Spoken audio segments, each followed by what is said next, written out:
Hi అండి. ఈనాడు దిల్సే with మీ అంజలిలో నా special guest ఎవరు అని అంటే రమారావి గారు. ఏమండి కరెక్టే చెప్పానా? రమారావి అంటున్నారు. రమారావి ఎవరు ఏంటి అనేది నేను పెద్దగా పరిచయం చేయక్కర్లేదని అనుకుంటున్నాను. ఎందుకు అనంటే ఆవిడ చెప్పే కథలు చిన్నపిల్లల నుంచి ఆల్మోస్ట్ పెద్దవాళ్ళ వరకు కూడా మనం చిన్నప్పుడు చందమామ పుస్తకాలు లేకపోతే ఇంకే కథల పుస్తకాలు చదువుకుని రిలాక్స్ అయ్యి ఏదో ఒక నీతి కథలో తెలుసుకునేవాళ్ళం. ఈరోజు మన కళ్ళకు పని చెప్పాల్సిన అవసరం లేదు.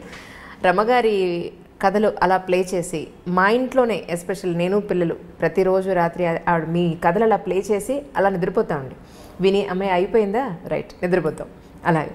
సో మిమ్మల్ని ఇలా చూడడం నిజంగా చాలా సంతోషంగా ఉందండి. Welcome to my show Dil Se with me Anjali. Ramarao garu thank you. నేను ఇది ఎక్స్పెక్ట్ చేయలేదు. నిజంగా చాలా సంతోషంగా ఉంది మిమ్మల్ని ఈరోజు ఇలా కలవడం. ఎందుకు అనిపించింది అసలు మీకు ఈ కథలు ఇలా చెప్పాలి అని థాట్ ఎందుకు వచ్చింది మీకు? యాక్చువల్గా ఇది నా థాట్ కాదు. అవునా? నిజం చెప్పాలంటే నేను మామూలుగా కథలు ఎప్పుడూ చెప్తూనే ఉంటాను. ఏదో ఒక సందర్భంలో మామూలు జనరల్ టాక్లో కూడా మామూలుగా మాట్లాడేటప్పుడు కూడా కథలు చెప్పే అలవాటు ఉంది నాకు. ఓకే. ఒక స్కూల్లో కథలు చెప్తుండేదాన్ని. అనుకోకుండా ఇప్పుడు నన్ను గెస్ట్గా నన్ను పిలిచిన జయ వాళ్ళ అమ్మగారితో పరిచయం అయింది నాకు. ఓకే. తనకేదో ప్రోగ్రామ్కి అవసరపడి వాళ్ళు నా కోసం వెతుకుతున్నారు, నా ఫోన్ నెంబర్ కోసం. నేను ఇంకొక ఫ్రెండ్తో కలిసి విజయలక్ష్మి అని తనకి నేను గాడ్ సిస్టర్గా ఉంటాను. ఓకే. సో నేను వెళ్తున్నాను, మీరు నన్ను వాళ్ళు అడిగారన్నమాట. తను చెప్పలేదు నాకు. ఓకే. నాకు పని ఉంది సుమన్ టీవీలో, మీరు రండి అని నన్ను తీసుకెళ్ళింది తనకు తోడు. ఓకే. నేను అక్కడికి వెళ్ళాక నాతో ఒక కథ చెప్పించారు, నాన్న పులి. ఓహో, చాలా సింపుల్ కథ కదా, వాళ్ళు ఇంప్రెస్ అవుతారని నేను అనుకోలేదు. బట్ అతను ఏమన్నారంటే ఈ సేమ్ డిక్షన్ మీరేం మాట్లాడుతున్నారో అదే కావాలి అన్నారు. జస్ట్ ఒక ట్రయల్ లాగా చేసాము. అది ఇంత బాగా వర్కౌట్ అవుతుందని నేను అనుకోలేదు. ఓకే. అంటే all credit goes to Jaya and Vijayalakshmi. Okay. ఇందులో నా ప్రయత్నం అంటే నేను ప్రత్యేకంగా దీనికోసం ట్రై చేసింది అయితే సీరియస్లీ ఏం లేదు. అంటే మీది ఎలా ఉంటుందంటే అండి చాలా న్యాచురల్గా మన ఇంట్లో వాళ్ళు మన కోసం కథ చెప్పినట్టుగా ఉంటుంది తప్ప ఒక ఛానల్ కోసం లేదా ఒక టీవీలో వర్క్ చేసే ఆ హంగులు ఆర్భాటాలు హంగామాలు ఏమీ లేకుండా మన ఇంట్లో పర్సన్ నాకే చెప్తున్నారు కదా, మన ఇంట్లో చుట్టాలు లేదా మన రిలేటివ్స్ నా మనిషి నాకు చెప్తున్నారు అన్నట్టుగా ఉంటుంది మీరు కథ చెప్తే. మేమందరం అలాగే ఫీల్ అవుతాం నిజంగా. ఇది ఒక కొత్త ఎరా అండి మీరు మొదలు పెట్టింది. అంటే నేను అట్లా అనుకోవట్లేదు అంజలి.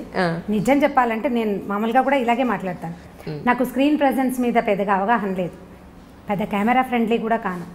నేను ఎలా ఉన్నానో ఇంకా అలాగే నన్ను వాళ్ళు తీసేసుకున్నారు, నేను చెప్పేశాను అంతే. దానికోసం ట్రై చేసామనుకోండి నేను కొంచెం ఏదైనా యాక్ట్ చేసి ఉండేదాన్నేమో. నా ప్రయత్నం ఏం లేదు కదా, అనుకోకుండా జరిగింది. ఇది జరిగింది ఇలా కంటిన్యూ అయిపోయింది అనమాట. నేను ఎప్పుడూ అలాగే ఉంటాను, బయట లోపల కూడా ఏం తేడా లేదు. అవును. దాన్ని జనాలు అంత ప్రజలు యాక్సెప్ట్ చేయటమే నా అదృష్టం నిజంగా. అవును నిజంగా. అయితే ఈ తరం పిల్లలు చాలా అదృష్టవంతులు అనిపిస్తుంది నాకు. ఎందుకంటే మా అప్పుడు చందమామ పుస్తకాలు వచ్చి చదువుకుని ప్రతి తెలుసుకునేవాళ్ళం.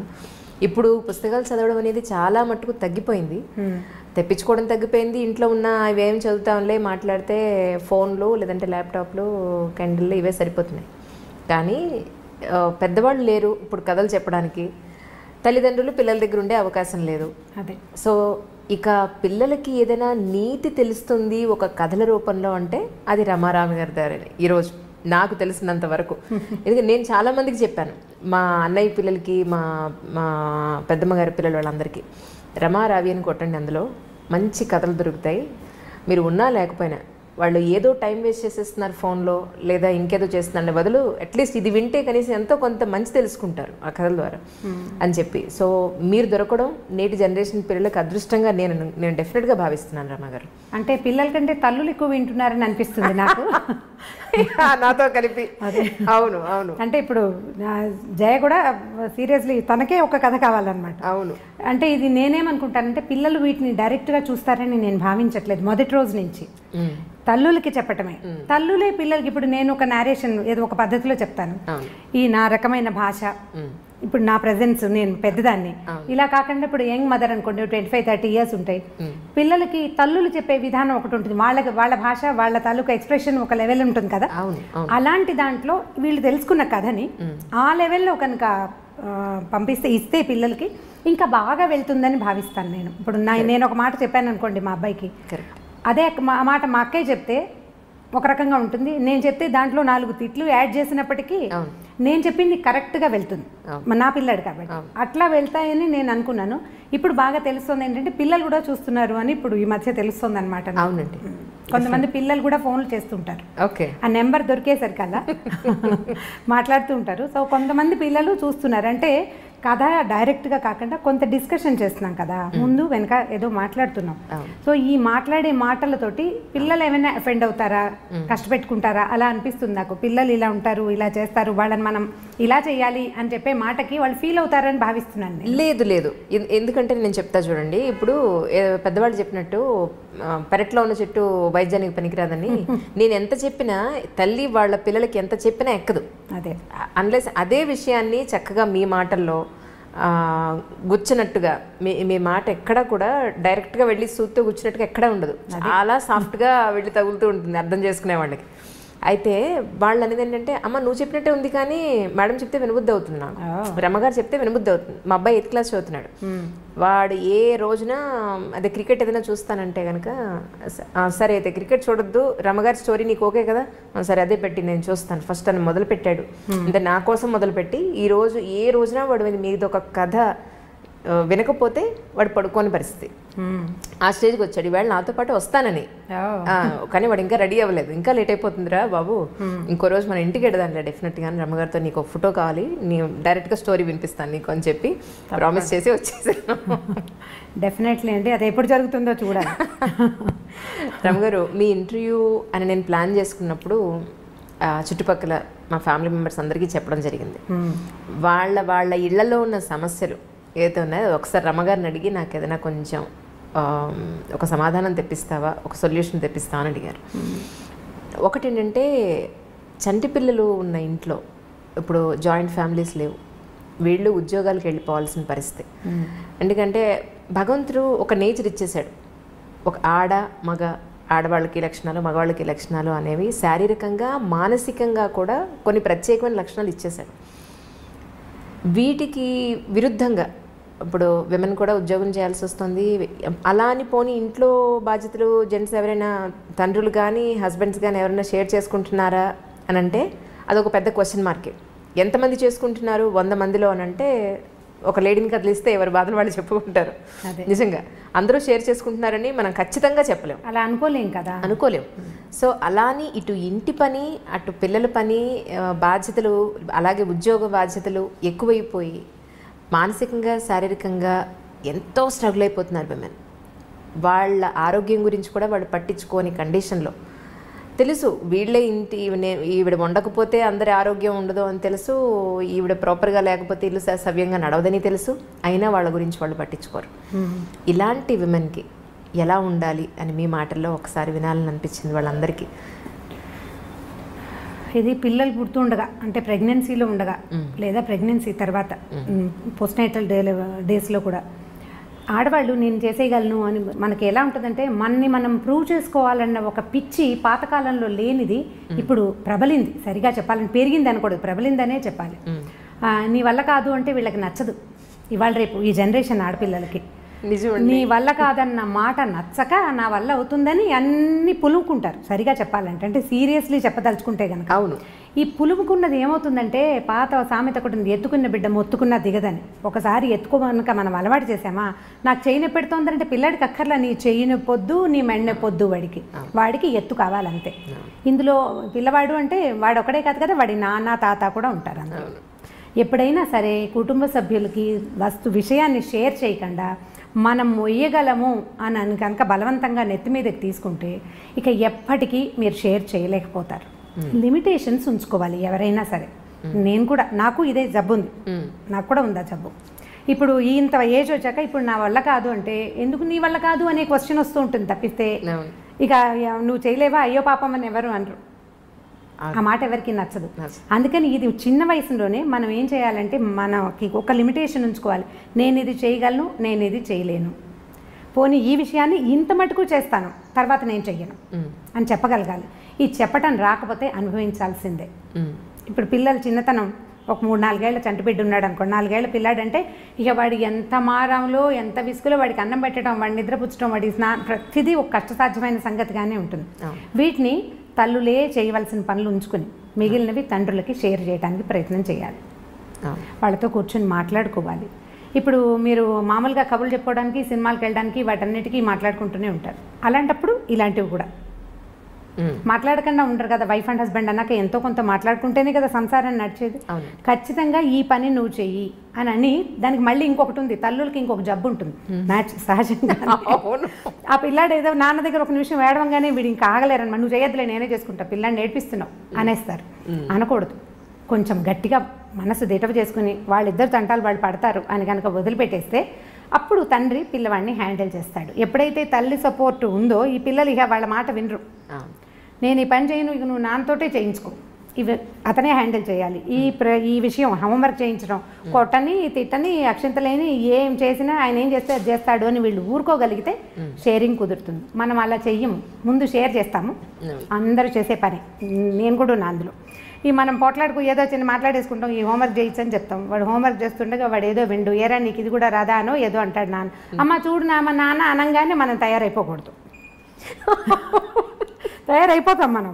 ఆ తయారవ్వకుండా ఉండడం, మధ్యలో దూరకుండా ఉండటం, ఇది అలవాటు చేసుకోవాలి. మన ఇంట్లో కనుక ఇన్లాస్ ఉన్నారనుకోండి, వాళ్ళకి కూడా పిల్లల తాలూకు కొన్ని వ్యవహారాలని అప్పచెప్పటం తెలుసుకోవాలి.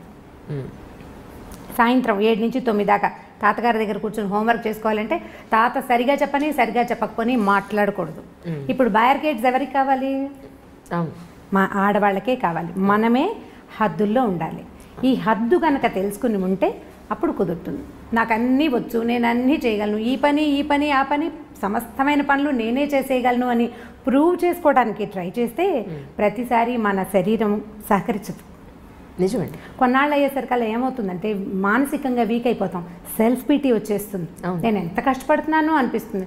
మీరు ఈ ఉద్యోగస్తుల్ని ఎవరిని కదపండి. మొన్న ఏదో ఆఫీస్కి వెళ్ళాం, పోస్టల్ డిపార్ట్మెంట్లో మా ఫ్రెండ్కి ఏదో పని, నేను ఎంత కష్టపడుతున్నాను అంటారు. ఎవరికోసం కష్టపడుతున్నావు? నీ గుర్రాన్ని కూర్చుతోకుంటే అది ఊపుకొని దాని మీద ఉన్న ఈగలు తోలుకుంటుంది. నువ్వు కష్టపడేది నీ కోసమే కానీ దేశం కోసం కాదు. నువ్వు, నీ ఇల్లు, నీ పిల్లలు, మహా అయితే నీ కజిన్స్, నువ్వు ఎవరికైనా హెల్ప్ చేస్తుంటే అంతేనా? దేశానికి ఏమైనా ఉపయోగమా? ఏం లేదు కదా. నేను చాలా కష్టపడుతున్నాను అనే సెంటెన్స్ని మర్చిపోవాలి. నేను నా కోసమే పనిచేస్తున్నాను, ఇది పెద్ద కష్టం కాదు. ఒకవేళ ఇది కష్టమా, దీన్ని నేను షేర్ చేస్తాను, చేయాల్సిందే. మా పిల్లలు నా మాట వినకపోతే నేను మా అక్కయ్యలకు అప్పచెప్పేస్తాను. ఇవి పలానా విషయంలో వాడు వెండు, మా అక్కయ్య పిల్లలకి అప్పచెప్పేస్తాను. ఎవరు వీడిని కొంచెం కనుక్కుంటారా, నాకు తెలియట్లేదు. నేను అసలు అడగను ఆ విషయం. వాళ్ళే మాట్లాడుకుని ఓకే పిన్ని ఏం పర్వాలేదని చెప్తారు. ఇలాంటి డిపెండెన్సీని తీసుకోవాలి. ఓకే, ఇది ప్రాక్టీస్ చేయాల్సిందే. మనకి మొదటి రోజున కుదరదు. దీనికోసం మనం మన చుట్టుపక్కల వాళ్ళతోటి మంచి సంబంధ బాంధవ్యాలు నేర్చుకోవాలి. మనం తగ్గాలి. అప్పుడు అవును, మనం తగ్గితేనే కదా సంబంధ బాంధవ్యాలు ఎలా పెరుగుతాయి మనకి. అవునండి. ఎవరితోటైనా మంచి రేపు రావాలంటే వాళ్ళకి అవసరమైనప్పుడు మనం ఉపయోగపడాలి, వాళ్ళు పెరిగినప్పుడు మనం తగ్గాలి. అలాంటప్పుడు వాళ్ళకి మనకి మంచి రేపో ఉంటుంది, మంచి స్నేహ సంబంధాలు ఉంటాయి. అప్పుడు వాళ్ళ సహాయం మనం తీసుకోగలుగుతాం. దీన్ని చిన్నతనంగా భావించకూడదు. అప్పుడు మీరు రిలాక్స్ అవ్వగలుగుతారు. నాకేం ఆరోగ్యం ఏం లేదు, నేను అంత హెల్దీ పర్సన్ని కాను, ఏవో రకరకాల ఆరోగ్య సమస్యలు ఉంటూనే ఉంటాయి ఎప్పుడు. అవునండి, నెల పొడుగునా ఏదో ఒక ప్రాబ్లం ఉంటుంది. నాకు జనం ఉన్నారు, నేను వాళ్ళందరితోటి మెయింటైన్ చేయగలుగుతాను. అందుకని నేను ఈజీగా కథ నవ్వుతూ చెప్పేయగలుగుతున్నాను. నేను చెప్పాలంటే నాకు లోపల ఒక బ్లెస్ ఉండాలి, సంతోషం ఉండాలి కదా. ఈ సంతోషం ఎక్కడి నుంచి వస్తుంది? ఇండిపెండెంట్గా ఉండటం వల్ల ఎంత సంతోషం వస్తుందో డిపెండెంట్గా ఉండటం వల్ల కూడా అదే సంతోషం వస్తుంది. మీరు అది తెలుసుకోవాలి. అంతే, దాంతో మీరు హాయిగా ఉండగలుగుతారు. అది ఎక్కడ ఎవరితోటి అనేది ఎవరి జీవితాన్ని బట్టి వాళ్ళు డిసైడ్ చేసుకోవాల్సిందే. అంతే. ఇంకోటండి రమ్మగారు, ఇప్పుడు హైదరాబాద్లో మనకు ఒక లైఫ్ స్టైల్ ఉంటుంది. ఇదే కొంచెం విలేజెస్కి వెళ్తే అక్కడ ఒక లైఫ్ స్టైల్ ఉంటుంది. మనకి ఇక్కడ దొరికే మెటీరియల్ కానీ ఇక్కడ మన అన్ని రకాలుగా, అది ఫుడ్ అయినా డ్రెస్ అయినా మన లైఫ్ విధానమైనా ఇక్కడ ఒక రకం ఉంటుంది. ముంబైలో ఒకటి ఉంటుంది, ఢిల్లీలో ఒకటి ఉంటుంది, ఇంకో విలేజెస్లో ఒకలా ఉంటుంది. మన ఈ మధ్య మా ఇంట్లో జరిగిందే చెప్తున్నా. అందుకే మా కజిన్స్ వాళ్ళ పిల్లలందరూ వచ్చారు.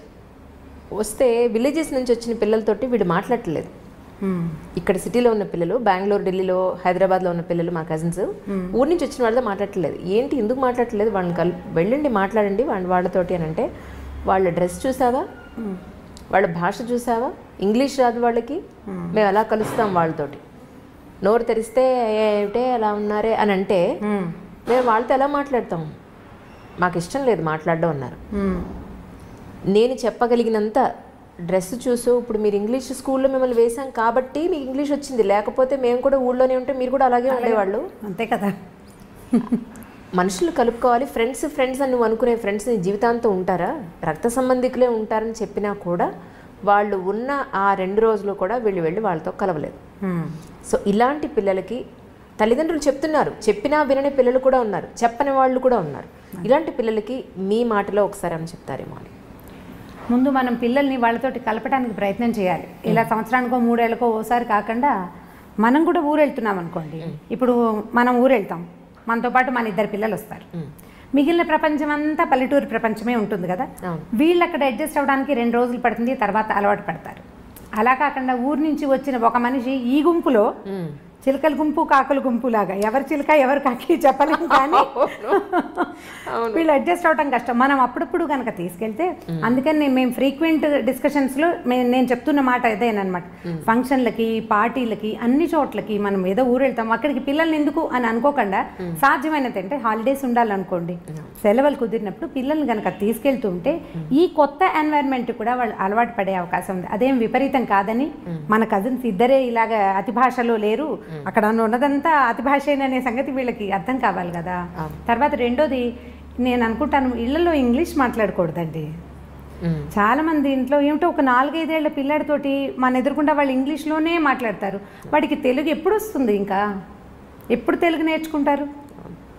ఇంగ్లీష్ మాట్లాడకూడదని అనిపిస్తుంది. స్కూల్లో ఎలా ఉన్నా సరే మనం ఇంట్లో పెద్దవాళ్ళు వాడిని ఇంగ్లీష్లో క్వశ్చన్ చేయటం. కొన్ని స్కూళ్ళల్లో ఏమిటో మీరు ఇంట్లో ఇంగ్లీష్లో మాట్లాడండి అని చెప్తుంటారు. మా వాడి స్కూల్లో చెప్పాను నేను, అలా అయితే కనుక నేను స్కూలే మానిపించేస్తాను. నాకు ఇంగ్లీష్ రాదు, ఏదో 2 ముక్కలు తెలుసు అంతే, నాకేం రాదు. ఒకవేళ వచ్చినా నేను మాట్లాడను. మా దగ్గర ఇంగ్లీష్ వచ్చిన వాళ్ళు బోల్డ్ మంది ఉన్నారు, వాళ్ళు ఎవరు ఇంగ్లీష్లో మాట్లాడరు. ఇంకా తెలుగు ఎప్పుడు నేర్చుకుంటారు? వచ్చే తర్వాత తరాలకి తెలుగే ఉండదు. ఇప్పుడు మనం మూలాలు తెలుసుకోండి అని ఒక స్లోగన్ పట్టుకున్నాం, నిన్న మొన్నటి నుంచి ఈ మధ్య స్టార్ట్ అయింది కదా. నీకు మూలం ఏది? పల్లెటూరు కాదు, ముందు నీ భాష. దానికి ఒత్తులు శశసహాలకి తేడా అవే మనం తెలియజేయటం లేదు. ముందు మీరు ఇంగ్లీష్లో మాట్లాడకుండా పిల్లలతో తెలుగులో మాట్లాడి, ఇంట్లో ఇంగ్లీష్ మాట్లాడితే తెలుగు మాట్లాడు, ఈ 4 ముక్కలు నేర్చుకో, మేము ఉండగా అయినా అని పిల్లల్ని బెదిరించి, తర్వాత వీళ్ళని ప్రతి ఫంక్షన్కి, పార్టీకి తీసుకుని వెళ్ళి కనుక అలవాటు చేస్తే అప్పుడు కొంచెం కాస్త బెటర్గా అవుతారని అనిపిస్తుంది. మా వాళ్ళు ఏమి పల్లెటూరుకి దానికి తేడా ఫీల్ అవ్వరు. సంవత్సరానికి 2 రోజుల నుంచి 15 రోజుల దాకా ఎప్పటికప్పుడు ఊళ్ళో పడి దొరలేస్తారు. అక్కడ ఫ్యాన్లు ఉండవు, ఎప్పుడు కరెంట్ ఉండదు, ఏసీ ఉండదు, ఫోన్లకి సిగ్నల్స్ రావు. ఏదో తాడి చెట్ల దగ్గర, తుమ్మ చెట్ల దగ్గర తిరిగి, గొడ్ల వెనకాల తిరిగి ఎలాగోలాగా ఉంటారు అంతే. చిట్టుకూడూరు వెళ్తే అసలు ఏమీ ఉండదు మా ఊళ్ళో. అగ్గిపెట్టె కూడా ఇది వరకు దొరికేది కాదు, ఇప్పుడేదో అగ్గిపెట్టెలు అవి దొరుకుతున్నాయి, కానీ మేము బాగానే ఉన్నాం. మరి వాళ్ళు పిల్లలు గొడవ పెట్టేవారు కదండి, మేము రావు అక్కడికి ఉండవని. అవి ఏమిటి అక్కడి నుంచి రావడానికి దుఃఖించేవాళ్ళు మా వాళ్ళు. ఇప్పుడు నేను వెళ్ళకపోయినా నా పిల్లలు వెళ్ళిపోతారు వాళ్ళ దారిని. వాళ్ళు ఎప్పుడు అవకాశం దొరుకుతుందా వెళ్ళి చిట్టుకూడూరులో పడిపోదామా అని ఉంటుంది వాళ్ళకి. నేను మా పిల్లలు కాదు, మా అక్కయ్యల మనవలు కూడా చిట్టుకూడూరు వెళ్ళిపోవాలి. చెరువు, దాని గాలి, అక్కడ ఉండే ఆ గాలిలో కనపడే, అంటే వాళ్ళ పిల్లల మనసులకు అర్థమవుతుంది, ఒక ఫ్రీడమ్ ఉంటుంది అక్కడ. ఏ హద్దులు ఉండవు, ఎక్కద్దు, దూకద్దు, తిరగద్దు, ఎండలో తిరగద్దు, ఇలాంటివి ఏమి ఉండవు. ఓ చోట కూర్చో మాట ఏముండదు. అరే తాడి చెట్టు ఎక్కుతున్నాడు, హెల్ప్ చేయండి రా అని ఎవరో ఒకడు ఇంకో కుర్రాడు వచ్చి ఈ చిన్న పిల్లాడు తాడి చెట్టు ఎక్కుతుంటే వాడిని ఎక్కిస్తారనమాట పైకి. మా అబ్బాయిలు కొబ్బరి చెట్లు అవి ఎక్కడం వచ్చు. మేము సిటీలోనే వాళ్ళు పుట్టి పెరిగిన, వాళ్ళ నాన్నగారు కూడా ఇక్కడే పుట్టి పెరిగారు. అయినా సరే వెళ్ళటం వల్లే వదిలేయండి కాస్త. ఇప్పుడు మనకు చుట్టాలు లేరనుకుందాం, పల్లెటూళ్ళు తీసుకెళ్ళండి, ఎక్కడైనా స్టే చేసేందుకు అవకాశం తీసుకుని. మీరు అలా గనక వెళ్తే మూలాలు తెలుసుకోవటం కాదు, వాళ్ళని వాళ్ళు తెలుసుకుంటారు. మనం ఇవాళ దీంతోటే పుట్టలేదు, ఇంతకుముందు ఇంకోటి కూడా మన జీవితాల్లో ఉండేది అనే సంగతి వాళ్ళకి అర్థం అవుతుంది. ఇదే ప్రత్యేకమైన విషయం కాదు, మీరు అడిగారు కాబట్టి నేను ఆన్సర్ చెప్పాను, కానీ సహజంగా జరిగిపోతున్నాయి. ప్రత్యేకంగా ఏం చేయట్లేదు, మూలాలు తెలుసుకోవడం కోసం వెళ్తున్నాం మేము, మా ఊరు మేము వెళ్తున్నాం అంతే. అలాగే ఇంకొకటి రమ్మారు, సిటీలో ఇప్పుడు మీరు, నేను నెక్స్ట్ అడగబోయే క్వశ్చన్ మీ దాంట్లోనే మొదలైపోయింది యాక్చువల్లీ.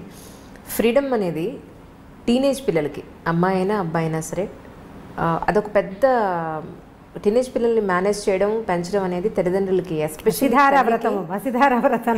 అసలు తలకు మించిన భారం అయిపోయింది ఈరోజు. ఎస్పెషల్లీ సిటీస్లో, విలేజెస్లో అంత లేదు, కానీ అక్కడ క్వశ్చన్ చేయాలంటేనే అమ్మ నాన్న వాళ్ళని ఒక మాట అండం ఏంటి అనే ఒక చిన్న ఇది ఉంటుంది, భయం భక్తి కనపడుతుంది. ఇక్కడ మన సిటీలో అది కనిపించట్లేదు. వాళ్ళది ఏంటంటే ఫ్రీడమ్ అనే దానికి విచ్చలవిడితనానికి డిఫరెన్స్ తెలియట్లేదండి. మా అమ్మ పార్టీలకి బర్త్డే పార్టీలకి పంపదు. మా అమ్మ లేదా బయట ఫ్రెండ్స్ ఈరోజు పార్టీ వీకెండ్ పార్టీ చిల్ అవుదామంటే మా అమ్మ పంపదు. లేదా మా అమ్మ హెయిర్ కలర్ వేసుకుంటానంటే వద్దంటుంది. మా అమ్మ నాకు మినిమం ఫ్రీడమ్ ఇవ్వదు. ఒక ఫోన్ వచ్చి నేను లోపలికి డోర్ వేసుకుని మాట్లాడతానంటే మా అమ్మ ఒప్పుకోదు. ఫోన్ వస్తే లోపలికి వెళ్ళి ఎందుకు మాట్లాడాలి, బయట ఎందుకు మాట్లాడకూడదు, మేము అందరూ ఉన్నాం కదా ఇక్కడ ఎందుకు మాట్లాడకూడదు అంటుంది. మా అమ్మ నాకు ఇవ్వాల్సిన మినిమం ఫ్రీడమ్ కానీ లేదు ప్రైవసీ కానీ ఇవ్వట్లేదు. అసలు ప్రైవసీకి ఒక వాళ్ళకి ఇవ్వాల్సిన స్వేచ్ఛకి విచ్చలవిడితనానికి మీ మాటల్లో ఒకసారి అంటే దీనికి ఇప్పుడు మనం మూలఛేదం చేసుకోవాల్సిందే ఈ ప్రశ్నకి సమాధానం చెప్పాలంటే. ఇప్పుడు పార్టీలకు వెళ్ళి చిల్ చేయటము, హెయిర్ కలర్ వేసుకోవటము పిల్లలకి ఎలా తెలుస్తున్నాయి? తమ తోటి వాళ్ళు చేయటం వల్ల ఒకటి, లేదా సోషల్ మీడియా వల్ల. ఇప్పుడు వీళ్ళు ఏదో నెట్లో యూట్యూబ్లో చూడడానికి చూస్తారు, రకరకాల హిందీవి షార్ట్ ఫిల్మ్స్ వీడియోస్ చూస్తుంటారు. అందులో చూసిన దాన్ని కాపీ చేయాలనుకుంటారు అంజలి ప్రధానంగా. ఇప్పుడు మనం యూట్యూబ్లోనే ఇవన్నీ రకరకాల ప్రోగ్రాములు చేస్తున్నాం. ఇప్పుడు దీంతో పాటు మనం ఏదో సంస్కారాలు వీటిని గురించి తెలియజేయాలని మనం అనుకుంటున్నట్టే ఫ్రీడమ్ని తెలియజేసేస్తున్నారు నానా రకాలుగా. ఇంగ్లీష్ వీడియోస్ కానీ హిందీ వీడియోస్ కానీ మీరు చూడండి, ఒక అమ్మాయి అబ్బాయి చాలా ఫ్రెండ్లీగా ఉండటం, వాళ్ళిద్దరు బెస్ట్ ఫ్రెండ్స్గా ఉండటం కోకొల్లలుగా కనపడతాయి. ఆడపిల్లలు ఇష్టారాజ్యంగా హెయిర్ కట్లు చిన్నవి పొన్నవి బట్టలు వేసుకోవటమే మనం చూస్తాం. ఇప్పుడు మనం చూసిన పిల్ల న్యాచురల్లీ అది కాపీ చేయాలని అనుకుంటుంది. అది జరిగేదే కదా. అక్కడి నుంచి ఓ 10 మంది పిల్లలు చూసారనుకోండి, ఓ 2 పిల్లల తల్లులు కొంచెం ఫ్రీగా ఆలోచించేవాళ్ళు, పిల్లలు ఇష్టారాజ్యంగా పోనీ ఇవాళ రేపు ఫ్యాషన్ అని భావించేవాళ్ళు ఓ 2 చేయనిస్తారు. మిగిలిన 8 మందికి వాళ్ళ మీద ఫ్యాన్సీగా ఉంటుంది. వాళ్ళ ఒక 5-6 కష్టపడి ఎలాగో ఇరికి అందులో జ్వరపడతారనుకోండి, ఓ 2 ఉండిపోతాయి డక్లింగ్స్ వెనకాల. వీటికి ఏమనిపిస్తుంది, ఈ బాతులన్నీ ముందుకు పోతున్నాయి, నన్ను పోనివ్వటం లేదని పేరెంట్స్ మీద ఒక కచ్చా అయిష్టము ఏర్పడుతుంది. ఇప్పుడు ముందు పోతున్న ఈ 8 బాతుల్ని మనం ఏ రకంగా కంట్రోల్ చేయగలుగుతాం? మనం ఎక్కడ కట్ చేయాలి దాన్ని? ఎక్కడ కట్ చేయాలి? ముందు మనం మూలఛేదం చేసుకోవాల్సి వస్తుంది. దీనికి ఇక వేరే మార్గం ఏదీ లేదు. పల్లెటూళ్ళల్లో కూడా ఇందుకు భిన్నంగా లేరు. మీరంటే ఊళ్ళల్లో బాగుందనుకుంటున్నారేమో, నేను ఫ్రీక్వెంట్ పల్లెటూళ్ళు వెళ్తూనే ఉన్నాను కదా, నాకు బాగానే తెలుసు. అక్కడ కూడా ఎప్పుడు ఫోన్లలో ఉండే పిల్లలు, ఎంతసేపు చాటింగ్ చేసే పిల్లలు. మొన్న నేనేదో సినిమాకి వెళ్ళాను, సంవత్సరానికి ఒకసారి వెళ్తాం. సినిమాలో కూడా అమ్మాయి ఫోన్ చేసి నొక్కుతుంది. స్టేటస్ నువ్వు సినిమా థియేటర్లో ఉన్న సంగతి ఎవరికైనా ఎందుకు తెలియచేయాలి? అసలు ఎందుకు? అసలు ఏమిటి అదే పిచ్చి అయిపోయింది కదండి నిజంగానే. ఆ సినిమా ఎన్నిసార్లు అమ్మాయి ఫోన్ మోగుతుందో, పిల్ల నా పక్కన కూర్చున్న పిల్ల నొక్కుతూనే ఉంది. ఇక ఆ చీకట్లో దాని ప్రతిభా విశేషాలు ఏమిటో. అర్జునుడు ఎందుకు వెనికిరాడండి వాళ్ళ ముందు? ఎలా టకటకటకటక అసలు ఎంత వేళ్లకి ఎంత స్పీడో, నా కళ్ళు దాని వేళ్ళని పట్టుకోలేకపోయినాయి. నేను ఓల్డ్ అయ్యాను, అది మరీ యంగ్గా ఉందో. అమిత స్పీడ్, చకచక మెసేజ్ చేయడం, వెంటనే సమాధానం రావటం. సినిమాలో ఉన్నంతసేపు ఆ అమ్మాయి ఏదో ఒక మెసేజ్ పెడుతూనే ఉంది. పక్కన అమ్మాయి ఏం చేస్తున్నావు అని అడిగితే స్టేటస్ పెడుతున్నా. థియేటర్లో ఉన్నానని స్టేటస్ పెట్టాలా? నువ్వు సినిమా చూస్తావు, బజార్ వెళ్తావు, దానికి తోడు మనకి ఇప్పుడు గూగుల్ మ్యాప్ ఒకటి ఉంది. అంటే ఇది కరెక్టో కాదో నాకు తెలియదు, కానీ నేను ఎక్కడికి వెళ్ళినా అది నన్ను ప్రశ్నిస్తుంది, నువ్వు ఫలానా పాన్ షాప్ దగ్గర నుంచి అది నీకు నచ్చిందా అని. ఎగ్జాక్ట్లీ వాళ్ళకి దొరికిపోతున్నావు. అంటే ఒక కన్ను ఎప్పుడు మనల్ని చూస్తూ ఉంటుంది. మనం ప్రపంచాన్ని చూస్తూనే ఉన్నాం. ఇంత ప్రపంచంలో ఉన్న ఇన్ని రకాలు చూస్తున్నప్పుడు పిల్లలు దాన్ని కాపీ చేయాలనుకోవటం చాలా సహజం. ఎందుకంటే పిల్లలు కాపీ చేయటమే వాళ్ళ నేచర్. మనిషే కాపీ జీవి సరిగా చెప్పాలంటే. మనమే నేర్చుకుంటాం కదా, పిల్లలు ఇంకా ఎక్కువ నేర్చుకుంటారు. వాళ్ళు చూసేది ఏం చూస్తారో దాన్ని బట్టే వాళ్ళు అడుగుతుంటారు. ఫ్రీడమ్ ఇవ్వటము ఇవ్వకపోవటం అనేది దట్స్ పేరెంట్స్ తాలూకు ఉద్దేశాలు. కానీ మీరు మంచి స్కూల్లో చేరుస్తాము, ఇప్పుడు పెద్ద సర్కిల్ వెళ్ళే స్కూల్ అనుకుందాం, మన శక్తికి మించి కూడా ఒక్కొక్కసారి. ఇప్పుడు మిగిలిన వాళ్ళంతా ఒక వేషం వేస్తున్నప్పుడు మన బాతు పిల్లని ఆ వేషం వేయనివ్వకూడదంటే ఎలా కుదురుతుంది? నీకు స్కూల్ కావాలి, వేషం వద్దు అంటే సాగదు. మన లెవెల్ ఆఫ్ దీంట్లో ఉన్నప్పుడు మనకేమనిపిస్తుంది, అబ్బాయి ఇలా మరీ మిడిల్ క్లాస్ లెవెల్లో ఉన్నారు, హై క్లాస్ దాంట్లో చేరిస్తే పిల్లలకి ఎక్స్పోజర్ అదొక పెద్ద పదం. అవును. ఇప్పుడు ఈ ఎక్స్పోజర్ అనేది మంచి చెడు రెండు ఉంటాయి. మనం ఒకదానికి ఒప్పుకుని రెండో దానికి అబ్బాయి నో అనడానికి అసలు కుదరదు. అదే కదా, అది కుదరదు. ఇక అసలు నువ్వు చేయకూడదు. మీరు ఎక్కడ మార్చాలి దీన్ని? నేను అందుకే మూలఛేదం చేయటం ఇది అని చెప్తున్నాను. మీరు ఎక్కడి నుంచి మారాలి? ముందు మారాల్సింది ఎవరు కదా? మరి అలా కాదు. మరి ఇప్పుడు బాగా చదివించాలనే ఉద్దేశంతో ఒక మంచి స్కూల్లో వేద్దాం, మనకి ఇన్కమ్ లేకపోయినా సరే ఏదో కష్టపడి చేద్దామని జాయిన్ చేస్తుంటే చదువు కాకుండా మిగిలిన విషయాలని నేర్చుకుంటున్నారు తప్ప చదువు నేర్చుకుని రావట్లేదు. చదువు నేర్చుకుంటారు. ఇప్పుడు ఇది ఎలా ఉందంటే వర్షం పడాలి, నేను అనుకున్న చోటే నేను ఎక్కడ తవ్వాను అక్కడే పడాలంటే ఎలా కుదురుతుందండి? మన దగ్గర తప్పు లేదు, మనం చేస్తున్నదే పొరపాటు కాదా? అవునా కాదా? అంతేనంటారా? ఖచ్చితంగా. ఇప్పుడు మీరు సూటిగా అడిగారు, సూటైన సమాధానం కావాలంటే మీకు ఇది సూటైన సమాధానం. మీకు వర్షం, మీరు వాన ప్రార్థించి ఒక చిన్న మబ్బుని, ఒక తునకని నేను ఇక్కడ తవ్వాను, నేను ఇక్కడ పదును చేసి పెట్టుకున్నాను, ఇక్కడే వాన కురునైనా అని మనం అడగగలమా? పోనీ అలా అడిగినా కూడా అక్కడెక్కడో పైన పడే మేఘానికి ఎలా కంట్రోల్ ఉంటుంది? చుట్టుపక్కల అన్ని చోట్ల పడుతుంది. అది అన్ని చోట్లకి పడవలసిందే. మీరు కంట్రోల్ చేయాల్సింది ఎక్కడంటే ముందు మనకి అత్యాశలు ఉన్నాయి చూడండి, వాటి దగ్గర కంట్రోల్ చేయాలి. ఏమన్నా హై ఎక్స్పెక్టేషన్స్, గ్రేట్ ఎక్స్పెక్టేషన్స్ని కొద్దిగా మినిమైజ్ చేయాలి, తగ్గించుకోవద్దు. కొంచెం మినిమైజ్ చేస్తే అప్పుడు ఇవి కూడా మినిమైజ్ అవుతాయి. ఇవి మినిమైజ్ అవుతాయి. ఇప్పుడు మన పిల్ల కాపీ చేయడానికి స్కూల్లో మన ఒక పిల్ల ఉంది, ఇది కాపీ చేయడానికి స్కూల్లో ఒక పిల్ల ఉంది అనుకోండి. ఒక పిల్లని పెద్దగా కాపీ చేయరు, ఊరికే కొంచెం సరదాగా ఉంటుంది, ఉత్సాహంగా ఉంటుంది, అలా చేయాలండి. మనం వద్దంటే మానుకుంటారు. ఆ 10 మంది పిల్లల్లో 7 అలాంటి వాళ్ళే అయితే ఈ 3 బాతు పిల్లల్ని మనం కంట్రోల్ చేయలేకపోతాం. మరి 10 ఉన్న చోట జాగ్రత్తగా సెలెక్ట్ చేసుకోవాలి. మీరు సెలెక్ట్ చేసుకునే స్కూల్స్, మనం పిల్లల్ని పంపించే సోషల్ ఎన్వైర్న్మెంట్ ఎలా ఉంది, మన వాళ్ళు ఏం చూస్తున్నారు, దానిని బట్టే పిల్లల ఆలోచన విధానం ఉంటుంది. అంతే. ఈ స్వేచ్ఛ విషయంలో ఏం చెప్తారు మీరు? ఏది స్వేచ్ఛ, ఏది విచ్చలవిడతనం అని అంటే అది ఎలా తెలుస్తుంది? ఇప్పుడు మరి పిల్లలు ప్రైవసీ కావాలంటున్నారు కదా, మాకంటూ ప్రైవసీ కావాలి. ఒక 13 ఏళ్ళు 14 ఏళ్ళు వచ్చేసాయంటే మేము టీనేజర్స్మి, లేదు 18 ఏళ్ళు వచ్చేసాయంటే మేము మేజర్ అయిపోయాం, మాకు ప్రైవసీ కావాలి అంటున్నారు. అప్పుడు పిల్లలతోటి మాట్లాడుకుంటూ ఉండాలి. పిల్లలకి అవసరాలు ఉంటాయి. ఇప్పుడు ఎప్పటిదాకా ఉంటాయి? కనీసం బాగా సంపాదన పరులు అయ్యేదాకా కొన్ని అవసరాలు, సంపాదన పరులు అయ్యాక కూడా మోరల్గా అవసరాలు ఉంటాయి. ఇప్పుడు మనం లవ్ మ్యారేజెస్ తీసుకుందాం ఈ విషయంలో. నేను నా ఇష్టము, నాకు నచ్చింది, నా జీవితము, ఇది నా జీవితం అనే డైలాగ్ మనం బాగా తరచుగా వింటాం. ఈ నీ జీవితం ఎవరో పెళ్లి చేసుకున్న తర్వాత ఏదైనా సమస్య రాగానే వెంటనే అమ్మా నాన్న గుర్తొస్తారు. ఈ అమ్మా నాన్న గుర్తురాని తనం ఉంటే అప్పుడు అది నీ జీవితం అవుతుంది. ఏదైనా సమస్య రాగానే వెంటనే అమ్మా నాన్నలు ఎంటర్ అవుతారు, లేదా వీళ్ళే వెనక్కి వచ్చి పరిగెత్తుకుంటూ వచ్చేస్తారు కదా. వీళ్ళు పరిగెత్తుకొస్తారు, మా అమ్మా నాన్న కూడా అయ్యో పిల్ల సమస్యల్లో ఉందని దగ్గరికి తీసేస్తారు. ఇప్పుడు ఇది మనం చిన్నప్పటి నుంచి అలవాటు చేయాలని నేను అనుకుంటానండి. వాడు ఏదో పడ్డాడు, మా పిల్లాడు కింద పడంగానే వాడిని ఎత్తుకొచ్చేసి వాడిని కదలనీయకుండా నోట్లో అన్నం పెట్టేసి కాళ్ళు కట్టేసి వాడు బాత్రూమ్కి వెళ్తానంటే ఎత్తుకు తీసుకెళ్ళకుండా కుంటాడని వదిలిపెట్టేసి ప్లేట్లో అన్నం కలిపి చేతిలో పెట్టి నీ దారి నువ్వు తిను అని కనుక వదిలిపెడుతుంటే పడిన తర్వాత వాడు ఇప్పుడు తను ఆడుకుని పడ్డాడు, వాడు ఇండిపెండెంట్గా అవటానికి అవకాశం ఉంటుంది. రేపొద్దున ఏదైనా సమస్య వస్తే నేను మళ్ళీ అమ్మా నాన్న దగ్గరికి వస్తే వీళ్ళు చచ్చినట్టు చేస్తారనే నమ్మకాన్ని పిల్లలకి ఇవ్వకూడదు. స్వేచ్ఛ కావాలంటే నువ్వు తీసుకో, ఏ ప్రాబ్లం వచ్చినా నువ్వు నన్ను పిలవకూడదు, నీ అంతటి నువ్వు చేసుకోగలవా? ఓకే, నేను నెలకి ఇంత సంపాదించి చూపించు నువ్వు నాకు, ఏది ఈ పని చేసి డబ్బులు తీసుకో నువ్వు. మొన్న ఒక వీడియో చేసాం ఈ మధ్య, పిల్లలకి పని చేయించి వాళ్ళకి డబ్బులు ఇవ్వండి అంటే చాలా నెగిటివ్గా, అంటే జనరల్గా నేను అన్ని నెగిటివ్ కామెంట్స్ ఎప్పుడూ చూడలేదు. ఈసారి అప్పుడు పాడైపోరాండి, డబ్బులు చూపిస్తే పిల్లలు పాడైపోరాండి అని చాలా మంది అడిగారు. డబ్బులు చూపిస్తే పిల్లలు పాడైపోతారా? మీరు చూపించే అతి ప్రేమ వల్ల కదా పిల్లలు పాడైపోయేది. డబ్బుతోటి పిల్లలు పాడవరు, వాడి కష్టానికి సరిపడా డబ్బులు తీసుకుంటే కనుక కష్టానికి డబ్బుకి విలువ తెలుస్తుంది, పిల్లలకి ఇండిపెండెంట్గా అవుతారు. మనం ఏం చేస్తున్నాము, వాళ్ళకేమో ఈ రకరకాలు చూపించేసరికల్లా వాడు స్వేచ్ఛ కావాలని కోరుకుంటాడు, కానీ అవసరం వచ్చినప్పుడల్లా అమ్మా నాన్న మీద డిపెండ్ అవ్వచ్చు అనే ప్రాక్టీస్ని మనం చిన్నప్పటి నుంచి అలవాటు చేస్తున్నాం.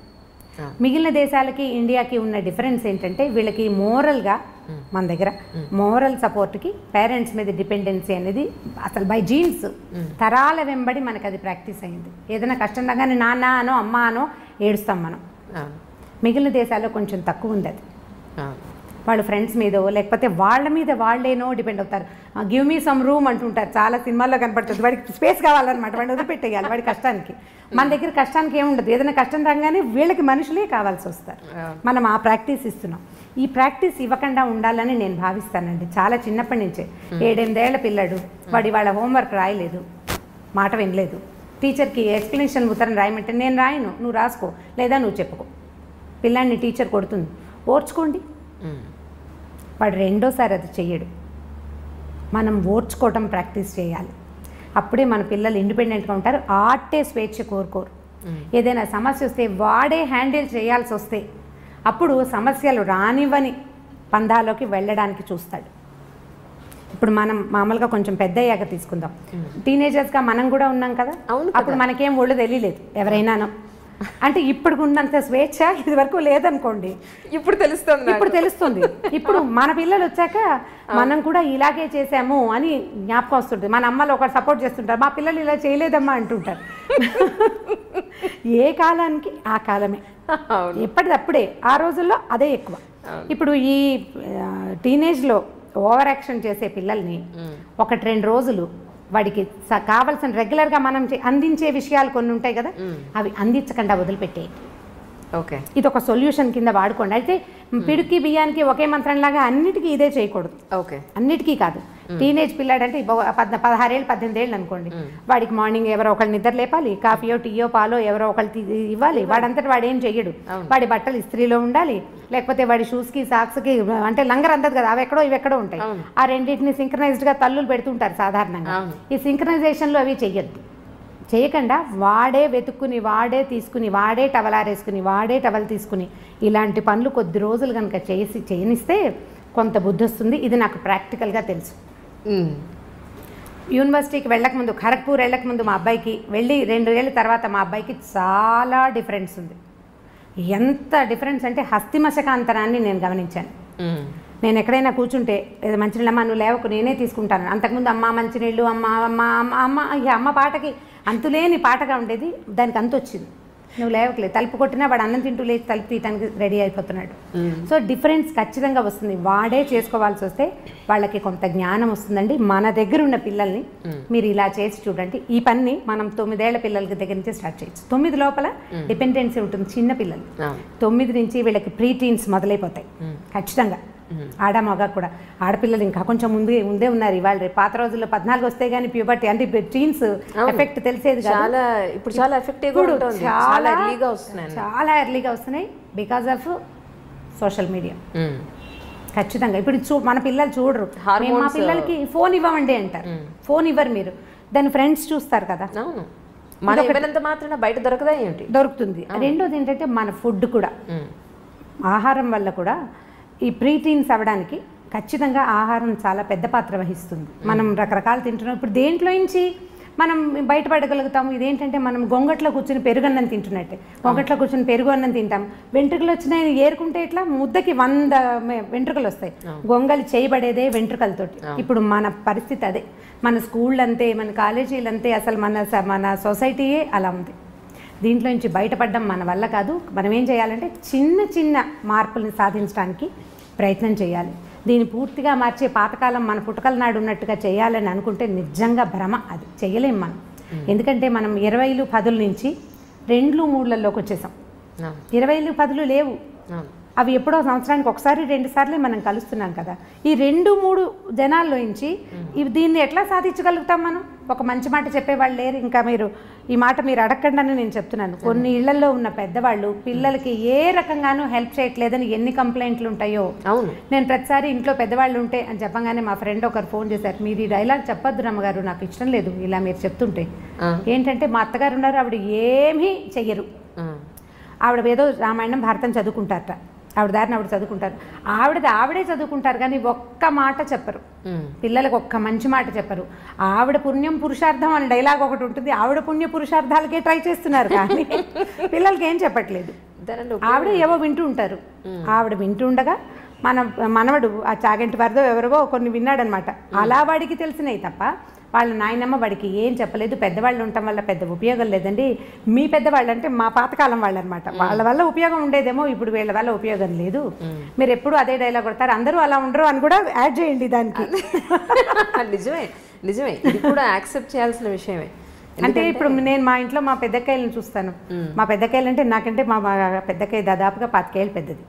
తన పిల్లలు కూడా నాకంటే పెద్దవాళ్ళు. మా అక్కయ్య ఉంటే ఎంత హెల్ప్ఫుల్గా ఉంటుందో వాళ్ళ ఇంట్లో. చాలా మంచి మాటలు, ఏదైనా సరే నాయనమ్మ చెప్తుంది అనుకుంటారు. ఈవెన్ మా పిల్లలు కూడా పెద్దమ్మ మీద చాలా ఎమోషనల్గా డిపెండ్ అవుతారు. తను లేదు ఈ ఊళ్ళో లేదని ఎంత ఫీల్ అయిపోతారో, పెద్దమ్మ లేదు అని. ఇప్పుడు కొంతమంది వాళ్ళకు కుదురుతాయి అవి, కొంతమందికి సాధ్యపడకపోవచ్చు. కానీ పెద్దవాళ్ళు ఉంటే ఎంతో కొంత ఎన్వైర్న్మెంట్ బాగుంటుందని ఫీల్ అవుతాను, అంటే నా అనుభవం అది. అందుకని నేను పదే అదే చెప్తాను, దానివల్ల ఏ హెల్ప్ ఉండదు. పైగా పెద్దవాళ్ళు ఉండేసరికల్లా మా రోజుల్లో ఇలా లేదు అని చావగొట్టేస్తుంటారు. ఇంకొకళ్ళు చెప్పారు అసలు ఒక 20 సంఖ్యలో కనీసం ఇవి ఉన్నాయన్నమాట. పెద్దవాళ్ళ వల్ల ఉపయోగం లేదు, వాళ్ళు ఉండటం వల్ల ఇంకా ఎక్స్ట్రా బర్డెను, ఈ పిల్లలకి వాళ్ళకి లంగరందకి చచ్చిపోతున్నాము. అవి రెండూ వస్తాయి సమస్య. వాళ్ళు చెప్పే మాటలు, చెప్పే విధానం పిల్లలకి నచ్చదో పట్టాను. మన వాళ్ళ ప్లేస్లో ఉన్న వాళ్ళకి అమ్మమ్మ ఎప్పుడూ ఇంతే, లేదా మా అమ్మ ఎప్పుడూ ఇంతే. ఇప్పుడు అమ్మమ్మలు కూడా మారాలి, కొంచెం అప్ టు డేట్ అవ్వాలన్నమాట. వాళ్ళు కూడా అప్ టు డేట్గా ఏదో అంటే కొంచెం పెరగాలి వాళ్ళును. పాత పద్ధతుల నుంచి కొంచెం బయటకు వస్తే కొద్దిగా ఏదైనా కొంత పిల్లలతోటి సంబంధ బాంధవ్యాలు ఏర్పరచుకునేందుకు అవకాశం ఉంటుంది. నిజం నిజం. అలాగే ఏమంటే పొల్యూషన్, ఎక్కడ చూసినా పొల్యూషన్ పెరిగిపోయింది. మనం ఏది తాగే పాల దగ్గర నుంచి రాత్రి పడుకోబోయేంత వరకు కూడా అంతా కల్తీనే. పిల్లలు బయట చూస్తే మనం ఇచ్చే బాక్సులు వాళ్ళు తింటారన్న గ్యారంటీ లేదు. డబ్బులు ఇస్తే ప్రాపర్గా ఏ పళ్ళో లేకపోతే ఇంకోటి తింటారన్న గ్యారంటీ లేదు. ఏం తింటారో మొత్తానికి ఆరోగ్యం చెడగొట్టుకుని అయితే వస్తారు అల్టిమేట్గా. మీరు చిన్నప్పుడు డబ్బులు ఇస్తే పళ్ళు కొనుక్కొని తిన్నారా? మాకు తాండ్ర దొరికేది మా ఊళ్ళో. అదే మీరు చేయలేదు, పిల్లల్ని చేయాలనుకుంటున్నారు. సో వాళ్ళ హెల్త్ విషయంలో ఎలా ఉంటే బాగుంటుంది అనేది కొంచెం ప్లాస్టిక్ని తగ్గించుకోవాలి మనమే ఇంట్లో. ప్లాస్టిక్ని తగ్గించుకోవటము మనం అంటే ఈ ప్రశ్నలన్నిటికీ మూలాలే ఉన్నాయండి. ప్రతిదానికి ఏ క్వశ్చన్ అడిగినా ఇది మనం మొదలుపెట్టింది మనమేనని ఆన్సర్ వచ్చేలాగా ఉంటుంది. మనం మొదట మానవుడు నిప్పు కనిపెట్టాడు కదా, అగ్ని కనిపెట్టారు. అగ్నితోటి ప్రమాదం ఉంటుందని కూడా తెలుసుకున్నాడు. హ్యాండిల్ విత్ కేర్ కదా. ఇప్పుడు తర్వాత కనిపెట్టిన ప్రతి వస్తువు, మన జీవన సౌలభ్యానికి వాడుకునే ప్రతి విషయము హ్యాండిల్ విత్ కేర్గానే ఉంది. మొదట పొయ్యి పెట్టుకునేవాళ్ళం, ఆ పొయ్యిలు అంటుకుని ఎప్పుడు ఇళ్ళు తగలపడిపోతుండే. మన చిన్నప్పుడు కూడా అగ్ని ప్రమాదాలు చూసేవాళ్ళం. గ్యాస్ స్టవ్ కనిపెట్టారు. బయోగ్యాస్ వల్ల అంత ప్రమాదం కొంచెం తక్కువ, ఎందుకంటే ఎక్కువ ఫ్లో ఉండదు కాబట్టి. కాల్ గ్యాస్ ఎంత సులువు, మొత్తం దేశం అంతా కాల్ గ్యాస్ అందించేసాం. దాంతో ప్రమాదాలు ఎంత ఎక్కువ ఉన్నాయి. ఇప్పుడు కారు, బైక్, స్కూటరు, మీరు ఏది పట్టుకోండి అవన్నిటికీ మనకి జీవితం ఎంత సులువు అయిందో వాటితోటి అంత ప్రమాదభూయిష్టంగానే ఉంది. మన సెల్ ఫోన్లు, ఇది వరకు ఎక్కడున్నామో ఎప్పుడో ఒక ల్యాండ్లైన్ ఫోన్ చేస్తే ఒక రకంగా తెలిసేది. ఇప్పుడు అనుక్షణము మనం ఎక్కడున్నామో మనం తెలియజేస్తున్నాము, లేదా అదే తెలుసుకుంటుంది. దాని రేడియేషన్ వల్ల ఎన్ని రకాల సమస్యలు వస్తున్నాయో, సెల్ టవర్ల వల్ల రేడియేషన్లు, దానివల్ల క్యాన్సర్లు, ఇది వరకు ఇన్ని లేవు. ఇప్పుడు మనం ఎక్కడ మానేసుకోవాలి? దేవి మానాలి? మనం ఏవేవి మానగలుగుతాము? ప్లాస్టిక్ మొదట లేదు, దాదాపుగా ఒక 25-30 ఏళ్ల క్రితం రేర్గా బట్టల షాపులో ఒక ప్లాస్టిక్ కవర్ ఇస్తే దాన్ని బహుభద్రంగా దాచేవాళ్ళం. 35 ఏళ్ల నాడు మా బందర్లో దోరడ్లాస్ అనే షాప్ ఉండేది. వాళ్ళ దగ్గర బ్రౌన్ పేపర్ తోటి బట్టలు బ్రౌన్ పేపర్ కవర్లలో పెట్టేవాళ్ళు. అది వీడు పేపర్ కవర్ పెడతాడు, ఇవి చిరిగిపోతాయి అని మా అక్క ఎప్పుడు విసుకుంటూ ఉండేది. తర్వాత ప్లాస్టిక్ కవర్లు వస్తే ఇది హాయిగా ఉందనిపించేది. ఈ హాయి అంత హాయి కాదని, తర్వాత కాలంలో అది మనని కబళించేస్తుందని మనకు ఆనాడు తెలీదు. ఇప్పుడు అది ఎట్లా అయింది? ప్లాస్టిక్ ఇక వామనావతారం లాగా ఎక్కడ పడితే అక్కడ త్రివిక్రమావతారం తాల్చేస్తుంది ప్లాస్టిక్. ప్రతి చోట ఉంది కదా, భూమి ఆకాశాలు పట్టకుండా అయిపోయింది. ఏది మనం తీయలేం మన జీవితాల్లో నుంచి. కాబట్టి చిన్న చిన్న విషయాల్లో కనీసం మనం పొల్యూషన్ని తప్పించుకోగలిగితే ప్రయత్నం చేయటమే, అంతకంటే మనం ఏం చేయలేము. ఇందులో నుంచి బయటపడడం మన వల్ల కాదు. సేమ్ గొంగళి పెరుగన్నమే చెప్పుకోవాలి ఇక్కడ కూడా. పొల్యూషన్ నుంచి తప్పించుకోవడానికి ఈజీ మార్గాలు, కార్లు, ఒక కారులో ఒక మనిషి కాకుండా 3-4 పూలు చేయటం, నడవగలిగే దూరాలకి బళ్ళు తీయకుండా నడిచి వెళ్ళటం, లిఫ్ట్లు అవి వాడకుండా ఉండటం, అవన్నీ కూడా ఇప్పుడు ఇండివిజువల్ థింగ్స్. ఇవి సొసైటీకి ఉపయోగపడతాయి. నేను చేస్తాను అనుకోండి, ఒక 5-6 నా చుట్టుపక్కల వాళ్ళు చేయకపోతే ఊరందరిది ఓ దారి, ఉలిపికట్టది ఇంకో దారి లాగా అవుతుంది, నాది ఇంకో దారి. అంతే కదా, అలాగే అవుతుంది. ఇప్పుడు మనం అందరం మాట్లాడుకుని కనుక ఈ ప్రయత్నం చేస్తే కొంత మటుకు బెటర్గా ఉంటుంది. ప్రయత్నం చేయాలి కదా. అందుకని నేను అనుకుంటాను సొసైటీస్లో, అపార్ట్మెంట్స్లో మాట్లాడుకుని ఈ పొల్యూషన్ని పక్కకి తీయడానికి ప్రయత్నం చేయాలేమోనని అనిపిస్తుంది. మనం ట్రై చేయాల్సిందే, లేకపోతే అవదు. దీనికి ఇనిషియేటివ్ ఎవరు తీసుకుంటారు? మళ్ళీ ఈ ఫోన్లు, మళ్ళీ మీటింగ్లు, ఒక మీటింగ్ కూర్చున్నప్పుడు ఒక చోట కూర్చున్నప్పుడు మళ్ళీ ప్లాస్టిక్ బాటిల్స్లో మంచినీళ్ళు, ఆ తర్వాత ఏమో డిస్పోజబుల్ గ్లాసులు, ప్లేట్లు తెచ్చుకుంటాం. మనమేమో పొల్యూషన్ కంట్రోల్ చేయాలనుకుంటున్నాం, మన దగ్గర ఇవన్నీ ఉంటాయి. ఇప్పుడు గవర్నమెంట్ బోర్డు అన్ని మీటింగ్లు జరుగుతాయండి. ఇక మీటింగ్ అయిన తర్వాత ఆ ప్రాంతాల్లో ఎన్ని బాటిల్స్, ఎన్ని గ్లాసులు, ఎన్ని ప్లేట్లు, ఎంత చెత్తో, మామూలు చెత్త కాదు. ఇవన్నీ ఎక్కడికి వెళ్తాయి? కష్టం కదా. మనం ఆలోచించి దీన్ని పక్కకు తీయాలి. ఇళ్లలో కనుక చేస్తే బాగుంటుంది అనిపిస్తుంది. ప్లాస్టిక్ని తగ్గించుకోండి, ప్లాస్టిక్ వాడకం, తర్వాత నాన్ స్టిక్ లాంటివి వాడడం, అవన్నీ మనంతటా మనం చేసుకుంటే. ఇప్పుడు నేను చేస్తాను సీరియస్గా, మా ఇంటికి వచ్చిన వాళ్ళకి చెప్తాను, వాళ్ళకి నచ్చింది అనుకోండి, అంటే నా వే ఆఫ్ టాకింగ్ వాళ్ళకి నచ్చాలి, ఆ రోజు వాళ్ళ మంచి మూడ్లో ఉండాలి, ఇవన్నీ ఉన్నాయి కదా, ఉన్నప్పుడు మార్చుకుంటారు. ఇవాళ నుంచే అట్లా స్ప్రెడ్ అవుతుంది అంతే. 1:2, 1:3, మళ్ళీ 3:9 ఈ రకంగా వెళ్ళాలి. ప్రయత్నం చేస్తే మన ఇళ్లలో, కనీసం మన చుట్టాల ఇళ్లలో, నేను ఇది కొన్ను, ఈ వేరు కొన్ను, ఆ వేరు నేను కొన్ను. యాక్చువల్గా నాకు కూడా మొదట్లో ప్లాస్టిక్ వస్తువులు మంచి సరదా ఉండేది. కొన్నేళ్ల క్రితం ఆ కలర్ఫుల్గా ఉంటే అదే కదా చాలా బాగుంది, క్లీన్గా ఉంది, నీట్గా ఉంది అనిపించేది. ఎప్పుడైతే ఇది మన తినేస్తుంది అని అర్థమైందో ఒక 10 ఏళ్ళుగా నా అంతటి నేను ఏమీ కొనలేదు. వాటంతటా అవి వచ్చినవి ఓ రోజు వాడడం, మళ్ళీ జాగ్రత్తగా తీసి పక్కకు పెట్టడం. ఇది ఏంటంటే హ్యాండిల్ విత్ కేర్ అన్నాం కదా. అవసరమైనప్పుడు అత్యవసర స్థితిలో వాడుకోవటం, లేనప్పుడు దాన్ని రోజువారీ వాడకంలోకి పెట్టకూడదు. ఇప్పుడు మా దగ్గర బోల్ డబ్బాలు ఉన్నాయి, అవన్నీ ఏం చేయాలి, పారేయాలంటే పారేయద్దు, అత్యవసరానికి వాడుకోండి. ఎక్కడికో బయటకు వెళ్తాము, స్పిల్ అవ్వకుండా ఒక పదార్థాన్ని తీసుకెళ్ళాలి, అప్పుడు వాడుకోండి. స్పిల్ ప్రూఫ్గా ఉండే డబ్బాల్ని ఆ ఒక్క రోజుకి, అప్పుడు బాగానే ఉంటుంది కదా. దానికోసం ట్రై చేస్తే మనమే. ఇప్పుడు దీని అన్నిటికీ ఆడవాళ్లే ట్రై చేయాలా అంటే, మనం ట్రై చేస్తుంటే మనతో పాటు ఉన్న వాళ్ళు చచ్చినట్టు ట్రై చేస్తారు. రెండో దారి లేదు, రెండో దారి లేదు కదా. మరి నేను ఇలాగే చేస్తానంటే రెండో వాళ్ళు ఏం చేస్తారండి? అవును, అనే చెయ్యను అంతే. దానికోసం పోట్లాడక్కర్లేదు, చేయనంటమే, వినిపించుకున్నట్టు ఉండిపోవటం, వినపడినట్టు ఊరుకోవటం, వాటిని ప్రాక్టీస్లో పెట్టాలి ఏ ఆడవాళ్ళైనా సరే. ఇప్పుడు మనకు నచ్చిన విషయం ఒకటి ఉంది, వాళ్ళకి నచ్చలేదు అవతల వాళ్ళకి, ఏం చేస్తాము? 2 రోజులు పోరాడతాం. పోరాడేది ఏమిటి? నిశ్శబ్దం, ఊరుకున్నంత ఉత్తమం లేదని చెప్తారు. ఊరుకోవాలి, వినిపించుకోకుండా మన దారిని మనం చేస్తుంటే కొన్నాళ్ళకి ఆటోమేటిక్గా అదే అలవాటు అయిపోతుంది అంతే. కానీ ఎంత కష్టం మాట్లాడకుండా, మన కోపం వచ్చినప్పుడు, మనకి యాంటీగా ఒక విషయం జరుగుతున్నప్పుడు, మనకు నచ్చంది జరిగినప్పుడు ఒక మాట అనకుండా కామ్గా ఉండాలంటే చాలా కష్టం కదండి. చాలా కష్టం. మీ వాళ్ళ అమ్మగారు ఏం చేసి ఉంటారో ఆలోచిస్తే ఈజీగా అనిపిస్తుంది. ఓకే, నిజంగా. ఎందుకంటే ఇప్పుడు మనకి లైఫ్ సులువైపోయింది కదా అంజలి. నిజంగా ఎంత ఈజీ అయింది. సింపుల్గా బళ్ళ మీద, కార్ల మీద వెళ్ళిపోతున్నాం. ఏదైనా పచ్చడి చేయాలంటే ఈజీగా చేసేస్తాం. ఇదివరకు ఆవకాయ అంటే 10 రోజుల పని, ఇప్పుడు ఏం లేదు. రైతు బజార్ వెళ్ళటం, 3-4 గంటలు ఆవకాయ ఫినిష్ చేసి డబ్బాకెత్తి పక్కన పడేస్తాం. చాలా తొందరగా అయిపోతుంది. అన్ని పనులు ఈజీగా అవుతున్నాయి. మన అమ్మమ్మల జీవితాలు ఇలా సులువుగా నడవలేదు.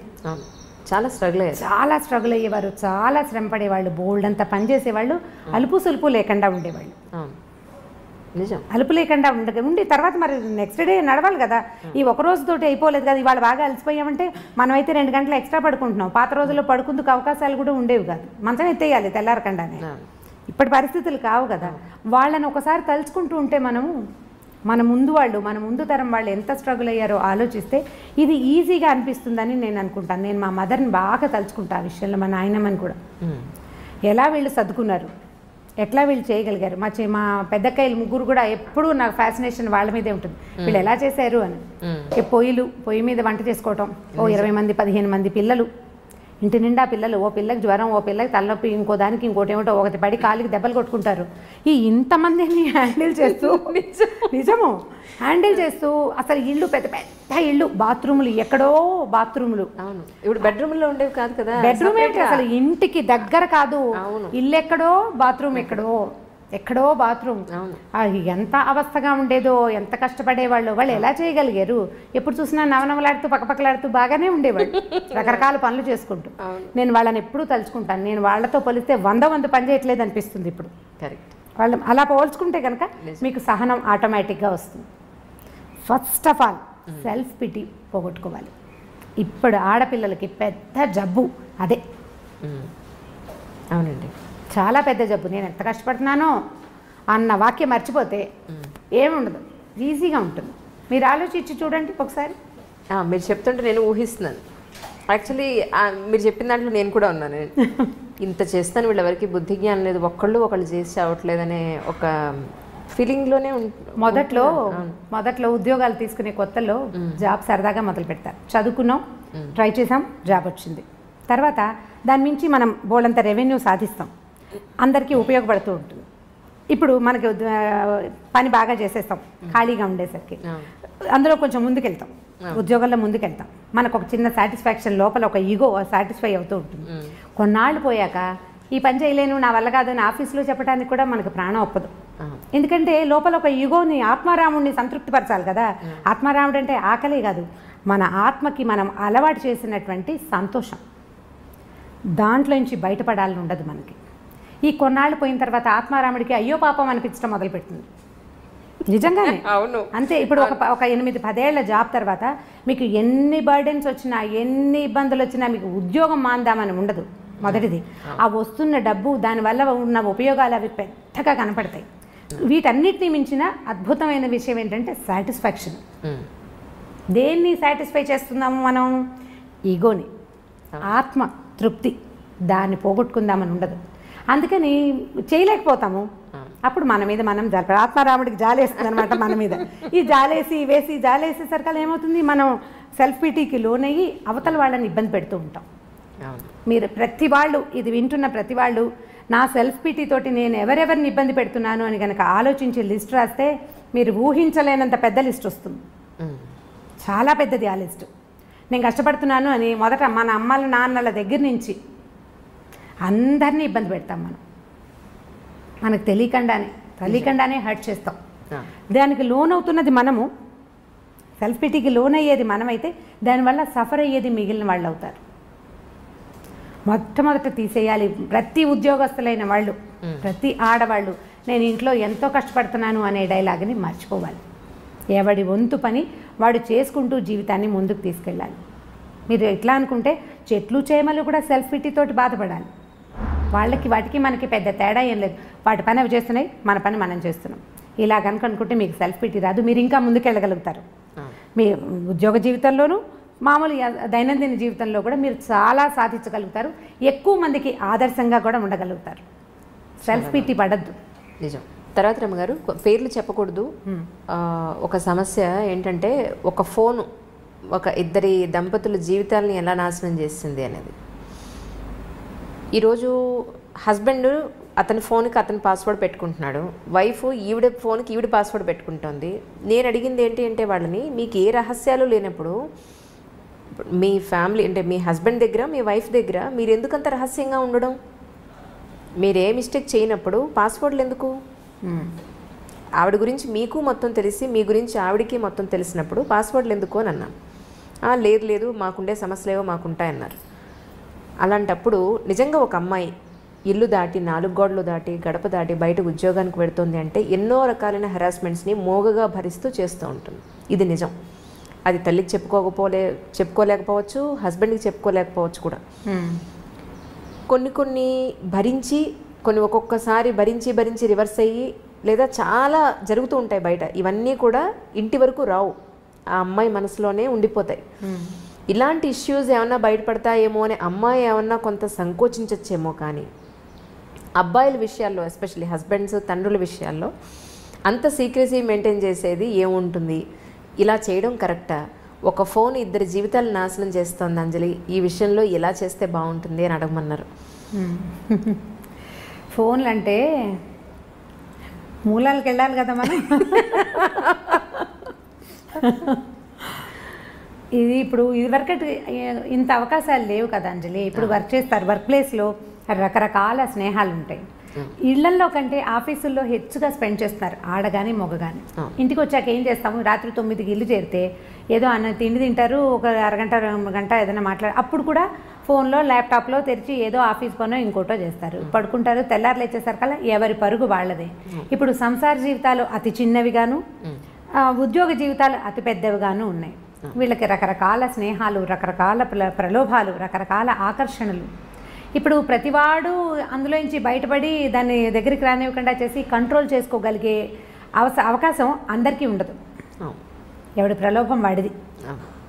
ఇప్పుడు వీక్ మూమెంట్స్ అనేవి ఇదివరకు పాత రోజులైతే జీవితానికి 1-2 ఉండేవి. ఇప్పుడు ఎవ్రీడే ఒక వీక్ మూమెంట్ ఉంటుంది, ప్రతిరోజు ఏదో ఒక వీక్ మూమెంట్ ఉంటుంది. ఎందుకంటే వీడిని పట్టి లాగేవి, వెనకాల పట్టుకోగలిగే బంధాలు కొంచెం తక్కువ అవుతున్నాయని అనిపిస్తుంది. మానసికంగా లేవు. మానసికమైన బంధాలు దృఢత్వం లేకపోవటం వల్ల వీళ్ళు ప్రలోభపడడానికి హెచ్చుగా అవకాశం కనిపిస్తోంది ఇప్పుడు ఆడవాళ్ళు మగవాళ్ళు కూడా. ఇందులో మగవాళ్ళు ఇలా చేస్తున్నారు, ఆడవాళ్ళు చేయటం లేదని మీరు అనుకోకండి. నేను ఫెమినిజంకి నేను బాగా వ్యతిరేకిని. ఎందుకంటే ఇప్పుడు ఆడవాళ్ళు ఏం చేయట్లేదు, ప్రతిసారి ఆడవాళ్లే విక్టిమ్స్గా లేరు. ఏం లేరు. మనం పేపర్ తెరిస్తే ఇప్పుడు వాళ్ళు దుర్మార్గులుగానే కనిపిస్తున్నారు, వీళ్ళు దుర్మార్గులుగానే కనిపిస్తున్నారు. సొంత పిల్లల్ని చంపేస్తున్న వాళ్ళు, పావుల్లాగా పెట్టిన గుడ్లని మింగేసేవాళ్ళు ఎంతమంది ఉన్నారు. మంచి అటు ఇటు కూడా ఉంది, చెడు కూడా ఉంది. ఇది వరకు కొద్దిగా తక్కువ ఉండేది పాత రోజుల్లో. ఇప్పుడు విశృంఖలత పెరిగింది. పిల్లలే కాదు, పెద్దవాళ్ళు కూడా దీనికి ఏమి అతీతులు కాదు. ఇప్పుడు ఇలాంటివి మీరు చెప్పినట్టు ఫోన్ కనుక వీరి మధ్యలో ఉంటే ఈ బంధాన్ని బలపరచుకోవడానికి మనం ఏదైనా ట్రై చేయాలి. ఇప్పుడు గొడవ వచ్చింది, ఏదో ఫోన్ వల్లే అనుకుందాము, సెపరేషన్కి దారి తీస్తుంది ఇది. అవును, ఫోన్ని సెపరేట్ అవుతావు, తర్వాత ఏం చేస్తావు? ఈ ప్రలోభం లేని మనుషులు ఉన్నారా ఇప్పుడు లోకంలో? లేరు కదా. సో దీన్ని తెలుసుకుని వదిలిపెట్టేయండి, దాన్ని వదిలించడానికి ప్రయత్నం చేయండి, మాట్లాడుకోండి. మాట్లాడాల్సిందే తప్పిస్తే రెండో దారి లేదు. ఇప్పుడు దీనికి ఎన్ని రకాల కారణాలు ఉంటాయో, వీళ్ళిద్దరికీ ఫ్రెండ్షిప్ సరైనది లేకపోవటం, వైఫ్ అండ్ హస్బెండ్కి సరైన సెన్సిటివిటీ, సన్నిహితత్వం, సాన్నిహిత్యం లేకపోవటం. ఫ్రెండ్షిప్ ఉండటం వేరు, సాన్నిహిత్యం ఉండటం వేరు కదా. భార్యాభర్త ఓన్లీ ఫ్రెండ్స్గా ఉండరు, సన్నిహితంగా ఉంటేనే మన మధ్య బంధం బలపడేందుకు అవకాశం ఉంటుంది. ఇప్పుడు ఇది కూడా తక్కువగా ఉంది. మధ్యలో పిల్లలు, లేకపోతే ఉద్యోగాలు, అది కూడా కాకపోతే ఈగోస్ రకరకాలు, వాళ్ళకో రకం వీళ్ళకో రకం. ఇద్దరు ఒకే ప్రొఫెషన్లో ఉంటే ఓ రకము, చెరుకో ప్రొఫెషన్లో ఉంటే ఇంకో రకము. సంపాదనల్లో హెచ్చుతగ్గులు, తారతమ్యాలు. వాటి వల్ల ఏమవుతుంది, మనం మనుషులము, కలిసి ఉండటానికి పెళ్లి చేసుకున్నాము, కలిసి ముందుకెళ్దాము అనే అవగాహన ఉండటం లేదు ఆడమగకి కూడా. ఎంతసేపు నేను అనేదానికి పెద్ద పీట వేస్తున్నాం. పాత రోజుల్లో కుటుంబం అంటే మేము, మా వాళ్ళు అనేవాళ్ళం కదా. ఒక గుంపు, చిన్న చిన్న గుంపులుగా ఉండేవాళ్ళం. ఈ గుంపు మనము అనేది ఉండేది. క్రమంగా నేను, నా భార్య, నా పిల్లలు వచ్చింది. పెద్ద గుంపు నుంచి చిన్న చిన్న గుంపులు విడిపోయాం మనం. ఓ భర్త, భార్య, భర్త, ఓ 10 మంది పిల్లలు అనుకోండి. ఈ 10 మంది పిల్లల్లో మళ్ళీ సెపరేషన్ వచ్చింది. ఒక భార్య, ఓ భర్త, 1 or 2 పిల్లలు, నేను, నా పెళ్ళాము, నా పిల్లలు. ఇప్పుడు ఇది కూడా పోయి నేను అనేది వచ్చేసింది. అవును, నేను ఒక్కడనే కాను, నాతో పాటు ఓ భార్య ఉంది, ఓ 2 పిల్లలు ఉన్నారు. మేమిద్దరం కొట్టుకుంటే వీళ్ళ మీద ఎటువంటి ఇది వస్తుంది అనేది మగ కానీ ఆడ కానీ ఖచ్చితంగా మనం ఆలోచించాలి. పోనీ నువ్వేదో ప్రలోభపడ్డావు, నీకేదో స్నేహాలు ఉన్నాయి, ఏవో ఆకర్షణలు ఉన్నాయి, వీటి వల్ల సంసార జీవితం ఇబ్బందుల్లో పడితే పిల్లలతో పాటు మన పేరెంట్స్, ఆ అమ్మాయి పేరెంట్స్ వీళ్ళు కూడా ఇబ్బంది పడతారు అనే ఆలోచనలు కొంచెం తక్కువగా ఉంటున్నాయి. ప్రధానమైనది ఏంటంటే నేను అనే దానికి పెద్దపీట వేయటం మనం మానేయాలి. ఎవరైనా సరే కొద్దిగా సెల్ఫ్ తగ్గించుకోవాలి. ఒకవేళ అవతల వాళ్ళలో చిన్న తప్పు మనం కనిపెట్టామనుకుందాం, మీరు క్షమిస్తారా అని నన్ను అడగండి. కొంత క్షమించాలి. కొంత క్షమాగుణం కనుక మనం అలవర్చుకుంటే ఏదో చిన్న పొన్న తప్పుని లెట్ గో చేయటం నేర్చుకోండి. ఒక చిన్న తప్పు, దీన్ని రిపీట్ చేయొద్దు. మరి ఇప్పుడు మన పిల్లాడు అనుకోండి, మన కొడుకు లేదా మన కూతురు ఏదో పొరపాటు చేస్తారు, ఓ 2 చెంపకాయలు కొట్టి ఏదో తిట్టి ఒక పూట మనం కూడా అన్నం తింటాం మానేసి యథాశక్తి ఏడ్చి ఏం చేస్తాం, పిల్లని వెళ్ళిపో మా ఇంట్లో నుంచి అంటామా? అనం కదా, సర్దు కూరుకుంటాం. దాన్ని బ్రెయిన్లో ఒక పక్కన ఎక్కడో చుక్కలాగా పెట్టుకుంటాం, దాన్ని దాచిపెడతాం. నలుగురు ముందు మా అబ్బాయి ఇలా చేశాడని చెప్తారా మీరు? చెప్పరు, దాచిపెడతారు. మీరు అలాంటి క్షమాగుణం ఆడ మగ అలవర్చుకుంటే కనుక కొంచెం పర్వాలేదేమో అని అనిపిస్తుంది. నీకు తెలిస్తే చాలా ఆగట్లేదు, ఉద్వేగం కష్టంగా ఉంది లోపల, వీడు నన్ను చీట్ చేశాడు లేదా ఇది నన్ను చీట్ చేసిందని మీకు అనిపిస్తోంది కష్టం కడుపులో. దాన్ని ఎవరితోటైనా క్లోజ్ ఫ్రెండ్స్ తోటి, ఆ ఫ్రెండ్షిప్ ఎలా ఉండాలి, నూతులోకి రాయి వేస్తే రాయి నిదానంగా వెళ్ళిపోతుంది అడుగుకి, అలా కూడా రాదు పైకి. అలాంటి స్నేహం ఎవరితోటి ఉందో వాళ్ళతోటి షేర్ చేసుకోండి. ఎంత కష్టమో ఈరోజు అలాంటి స్నేహం, చాలా కష్టం, చాలా కష్టం. మనం ఒక మాట చెప్తే దానికి చిలవలు పలవలు చేసేసి దానికి మసాలా యాడ్ చేసి మళ్ళీ ఎక్కడెక్కడి నుంచో మళ్ళీ తిరిగి మనకే వస్తుంది. అవును, మనం చెప్పిన ఒక సెంటెన్స్ 100 రకాల సెంటెన్సులుగా మన దగ్గరకు వస్తుంది. అవును, దీనికి ప్రయత్నం చేసి చూడండి. ఒకసారి లెట్ గో చేయటం వల్ల, క్షమించటం వల్ల మీకు లైఫ్ ఈజీ అవుతుంది. ఈ సమస్యలు వస్తున్నాయి, ఉన్నాయి, ఇంటింటా ఉన్నాయి. ఏదో 10 ఇళ్ళకి ఒకటి కాకుండా ఆల్టర్నేటివ్ ఇళ్లలో కూడా కనిపిస్తుంది. ఎవరిని కదిపినా ప్రతిసారి ఇవి ఉంటూనే ఉంటాయి.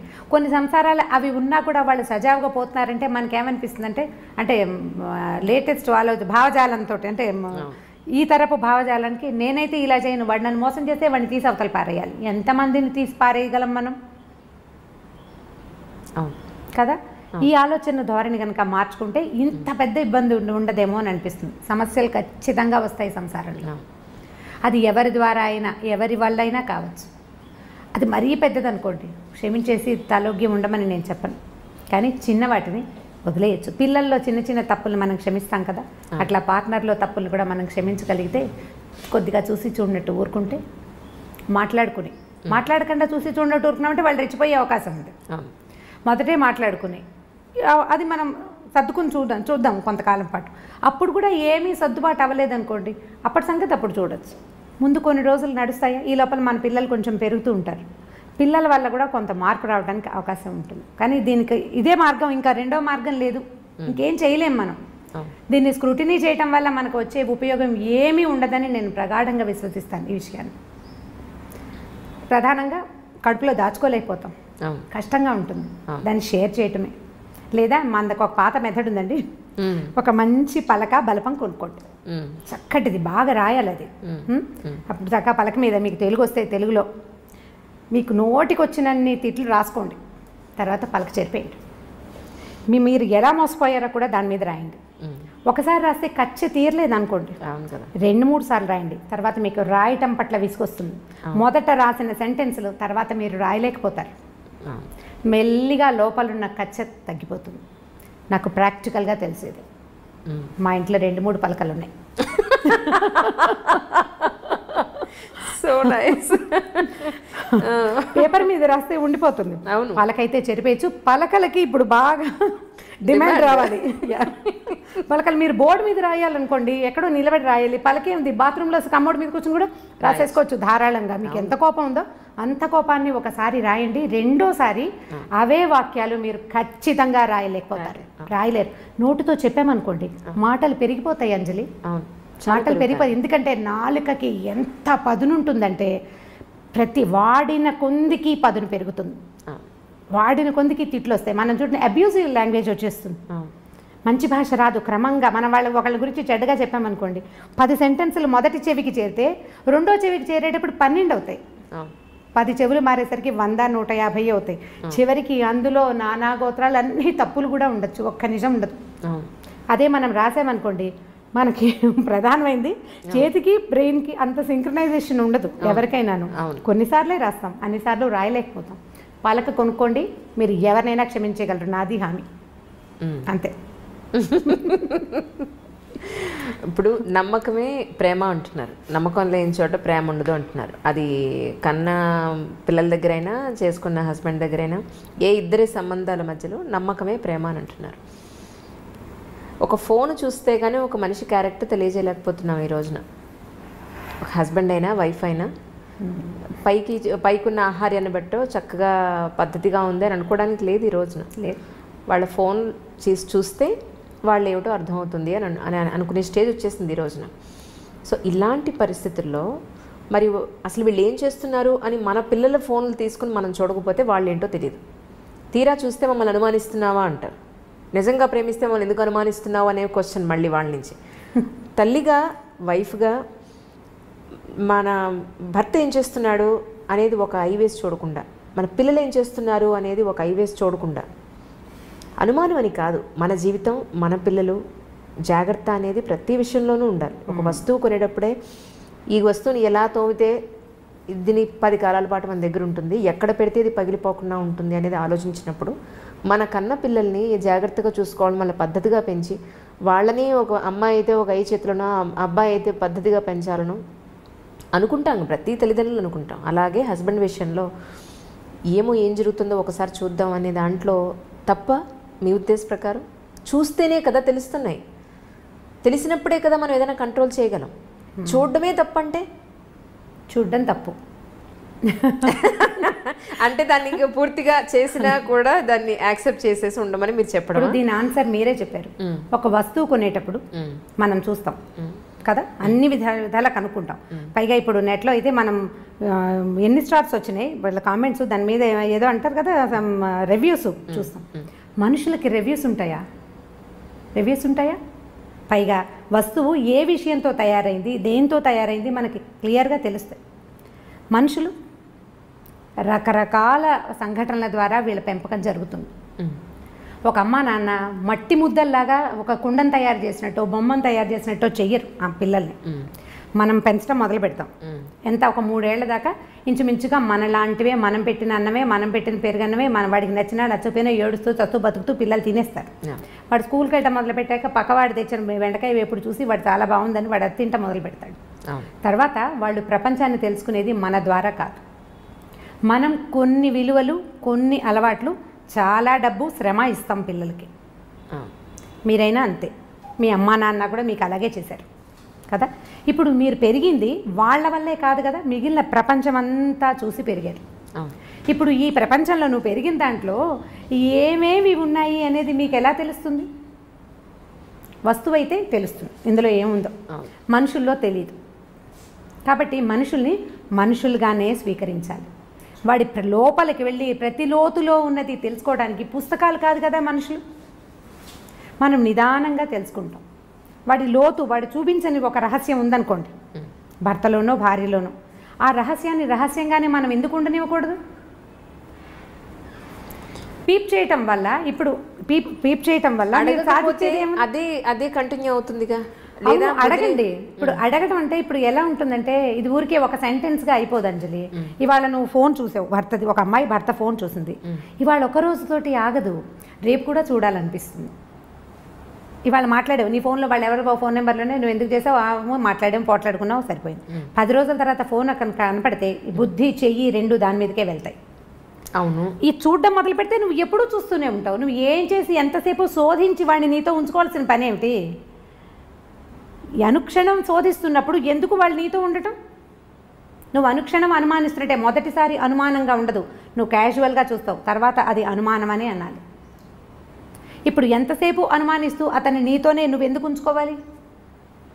అనుమానించి, ప్రశ్నించి, పోట్లాడి, దాని మీద ఏదో ఒక రిజల్యూషన్ ఒకటి సాధించి, తర్వాత మళ్ళీ 10 రోజుల పైకి మళ్ళీ ఫోన్ కనపడంగానే మన బుద్ధి దాని మీదకే వెళ్తుంది.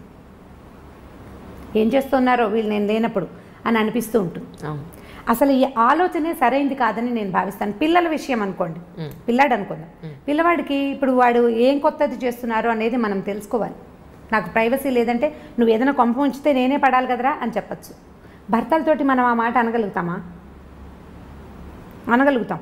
అతను చీపో నువ్వు నాకు వద్దంటాడు, అప్పుడు పోనీ వీడు కాదని ఇంకొని చేస్తామా? పిల్లాడిని ఎలా చేయలేమో భర్తల్ని కూడా అలాగే చేయలేకపోతాం కదా. పోనీ మారుద్దాం అనుకుందాం, ఇప్పుడు మనకు అవకాశాలు ఉన్నాయి, మార్చేద్దాం అనుకుంటాం. ఎన్ని మారుస్తాము? ప్రతివాడు మనకి గుమ్మడికాయ ఇంత ముచ్చని దొరుకుతాడా?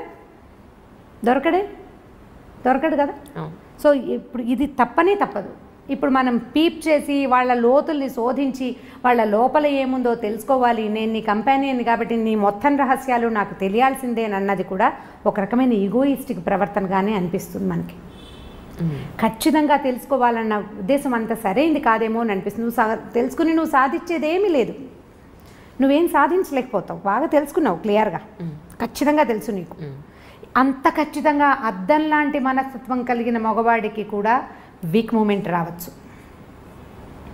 ఎక్కడో ఒక ప్రలోభం తగలచ్చు. ఆ ప్రలోభానికి కారణం మనలాంటి ఇంకొక ఆడదే కావచ్చు, లేకపోతే ఎవరైనా మగవాళ్ళు అవ్వచ్చు, ఎవరో అవ్వచ్చు, ఫ్రెండ్స్ అవ్వచ్చు, మనం చెప్పలేకపోతాం. ఇప్పుడు ఈ వీక్ మూమెంట్స్ అనేవి మనుషుల జీవితాల్లో ఉండటం సహజమేనా? మనం ఒప్పుకోవాలి కదా దానికి. కాదు, ప్రతివాడు శ్రీరామచంద్రుడిలాగా ఉండాలా? ఏ కాలం ఇది? ఇప్పుడున్న కాలం ఏమిటి? మనం ఎక్కడున్నాం ఇప్పుడు? అసలు ఇదివరకటి పద్ధతులే ఇప్పుడు లేవు కదా. ప్రతి వాళ్ళకి ప్రలోభాలు తప్పవు. ఈ లోతులు శోధించాలి అని కనుక పెట్టుకుంటే నువ్వు శోధిస్తూనే ఉంటావు. వదిలిపెడితే నువ్వు ఈ జీవితంలో ఏదైనా సాధిస్తావు, ఇంకోటి ఏదైనా. దీన్ని నువ్వు సాధించగలిగేది సుతరాము లేదు, ఇందులో ఏమీ లేదు. కనుక్కుని మనం ప్రయోజనం ఏం లేదు. సరే, ఇప్పుడు ఒక ప్రాక్టికల్ ఒక అమ్మాయి లైఫ్ కట్టే కొట్టే తెచ్చేలాగా చెప్తాను, మీకు దాని సొల్యూషన్ చెప్పండి. అలా అయితే ఆ అమ్మాయి విలేజ్ నుంచి మామూలు నార్మల్ బ్రాహ్మణ్ ఫ్యామిలీ నుంచి వచ్చి హైదరాబాదు పెళ్లి చేసుకుని హైదరాబాద్ వచ్చింది. ఆ అమ్మాయికి 2 పిల్లలు, వైఫ్ అండ్ హస్బెండ్స్కి 2 పిల్లలు.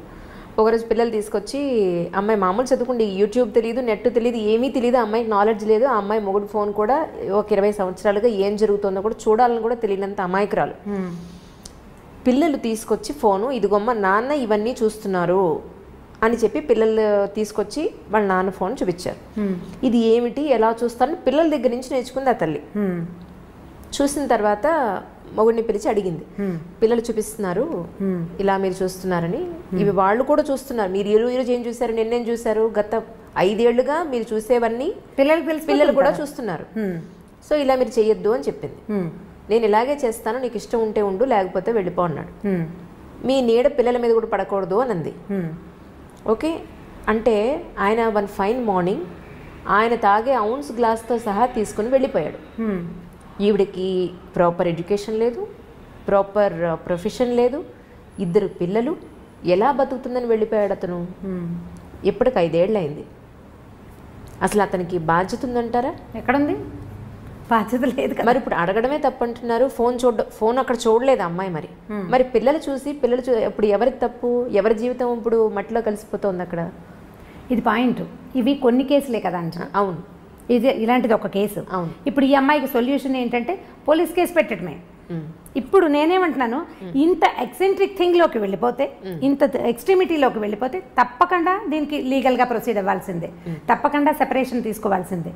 ఇప్పుడు ఇలాంటిది వాళ్ళెవరి జీవితంలో అయిందని ప్రతి వాళ్ళ జీవితాల్లో ఎలా అవుతాయి? ఇది అందరికీ అవ్వదు. పైగా ఇప్పుడు మీరు చెప్పిన కేసులో ఈ అమ్మాయి చదువుకోలేదు, ఆ అమ్మాయికి తెలియదు. ఇప్పుడు జనరల్గా శోధించదలుచుకునే వాళ్ళు భర్త ఏం చూస్తున్నాడు, అతని ఫోన్ ఎలా ఆపరేట్ చేస్తాడు, లేదా దానికి ఏదో నెంబర్ పెట్టాడు, ఈ అమ్మాయి దాన్ని డీకోడ్ చేసి సాధించేయగలుగుతుంది. ఇప్పుడు సపోజ్ వీళ్ళు మళ్ళీ కలిసిన్నా, లేదా ఈ అమ్మాయి వేరే పెళ్లి చేసుకున్నా, ఈ అమ్మాయి మనసులో థాట్ ఏముంటుంది, అమ్మో ఈయన మళ్ళీ ఏం చేస్తున్నాడో ఒకసారి చూద్దామని అనిపిస్తుందా, అనిపించదు? దాన్నే కదా చెప్తున్నాడు, మీరు కిల్ చేసుకోవాల్సింది దేన్ని. ఇప్పుడు వస్తువు పనిచేస్తుందో లేదో చూసి మనం షాప్లో టెస్ట్ చేసుకున్నట్టుగా మనుషుల్ని టెస్ట్ చేయకూడదు. టెస్ట్ చేస్తే నువ్వు బతకలేవు, వాళ్ళ సంగతి పక్కకు పెట్టు, మనం హాయిగా ఉండాలా ముందు. ఇప్పుడు పిల్లలది కూడా వెతకద్దంటారు మీరు? పిల్లల్ని చూడండి, పిల్లల్ని చూడొచ్చని చెప్తున్నాను నేను. పిల్లలది శోధించాలి, మగవాళ్ళది కూడా శోధించండి 1 టైం ఒకసారి మాట్లాడు. ఈ మాట్లాడుకున్న తర్వాత నీ బుద్ధిని అటువైపు వెళ్ళనివ్వకుండా ఉండే వ్యాపకం ఏదైనా మీరు పెట్టుకోవాలి. ఒకసారి కనుక మనకి లోపల అనుమానం పురుగు ప్రవేశించిందా, ఇక దాన్ని బయట పెట్టలేము. అది ఈగో ఎలాంటి పురుగో అనుమానం కూడా అలాంటిదే. అనుమానం పెనుభూతం అని చెప్పి వాళ్ళు చిన్నప్పుడు, అది పోదు, వదిలిపెట్టదు మనని. ఇప్పుడు అనుమానంగా కాదు, యాదృచ్ఛికంగా చూసేవు, దాని మీద సెర్చ్ చేసావు, నీకు తెలిసింది, అతన్ని అడిగేవు, లేదా అతను ఆ మగవాడే అమ్మాయిని అడిగాడు. ప్రతిసారి ఇలా మాట్లాడితే మేము ఏమే చేస్తామా అని వీళ్ళు పోట్లాడతారు. వాళ్ళు అడిగారు, మీరు మాట్లాడుకున్నారు, ఇది చెయ్యొద్దు, ఇలాంటివి పనికిరావు, ఇది రేపొద్దున బయట పెడితే మన పిల్లల జీవితాలు ఇలా అవుతాయని మీరు సాల్తా పాయిదాగా మాట్లాడుకోండి. కొంత దీని మీద అదుపు సాధించండి ఎంతో కొంత. తర్వాత లెట్ గో చెయ్యండి. కానీ ప్రతిరోజు నువ్వు శోధిస్తాను, ప్రతిరోజు నేను ఎక్కడికి వెళ్తున్నాడో స్పై చేస్తాను అంటే అది తప్పు కాదు. దానివల్ల వాళ్ళు తప్పు అమర్యాద కాదు, నువ్వు హాయిగా ఉండవు కదా. అవును, నువ్వు హాయిగా ఉండవు, ప్రశాంతత ఏది జీవితానికి? ఇక ప్రశాంతత లేదు, నువ్వు తింటున్నా పడుకుంటున్నా ఎక్కడికైనా వెళ్ళినా ఏం కొంప మునిగిపోతుందో. ఇక నీ జీవితానికి స్థిమితమే లేనప్పుడు ఇంకా కలిసి ఉండటానికి ఏమీ అర్థం లేదు. ఇప్పుడు మగవాళ్ళ సంగతి చూద్దాం. ఒకటేదో బ్యాడ్ థింగ్ జరిగింది అనుకుందాం, మిగిలిన గుడ్ థింగ్స్ అన్నీ చిన్నవైపోతాయి కదా. అవును కదా. మనం ఏం చేయొచ్చు, ఈ గుడ్ థింగ్స్ని కొంచెం పెద్దవిగా ఆలోచిస్తే ఈ బ్యాడ్ థింగ్ చిన్నదిగా తోస్తుంది మనకి. సో అల్టిమేట్గా అడ్జస్ట్ అవ్వండి అని చెప్తున్నారు. ఖచ్చితంగా అడ్జస్ట్ అవ్వాల్సింది. ఏమిటి సమస్య తీవ్రంగా ఉంటే వదిలేయండి. ప్రతిసారి ఇదే చెప్తాను నేను, మీరు ఎన్ని ప్రశ్నలు అడిగినా నేను ఇదే చెప్తాను. సమస్య తీవ్రమైతే, నువ్వు తప్పించుకోలేని స్థితి వస్తే ఖచ్చితంగా తెంపేయటమే, ఏదైనా సరే, ఎవరితోటైనా, అటు పెద్దవాళ్ళతో కానీ పిన్నవాళ్ళతో కానీ పార్ట్నర్ తోటి కానీ. కానీ చిన్నపాటి సమస్యల్ని భూతద్దంలో నుంచి చూసి దాన్ని బాగా పెద్దది మీరే ఆలోచనల్లో చేసుకుని తెంపుడికి వెళ్ళొద్దు, జాగ్రత్త పడండి.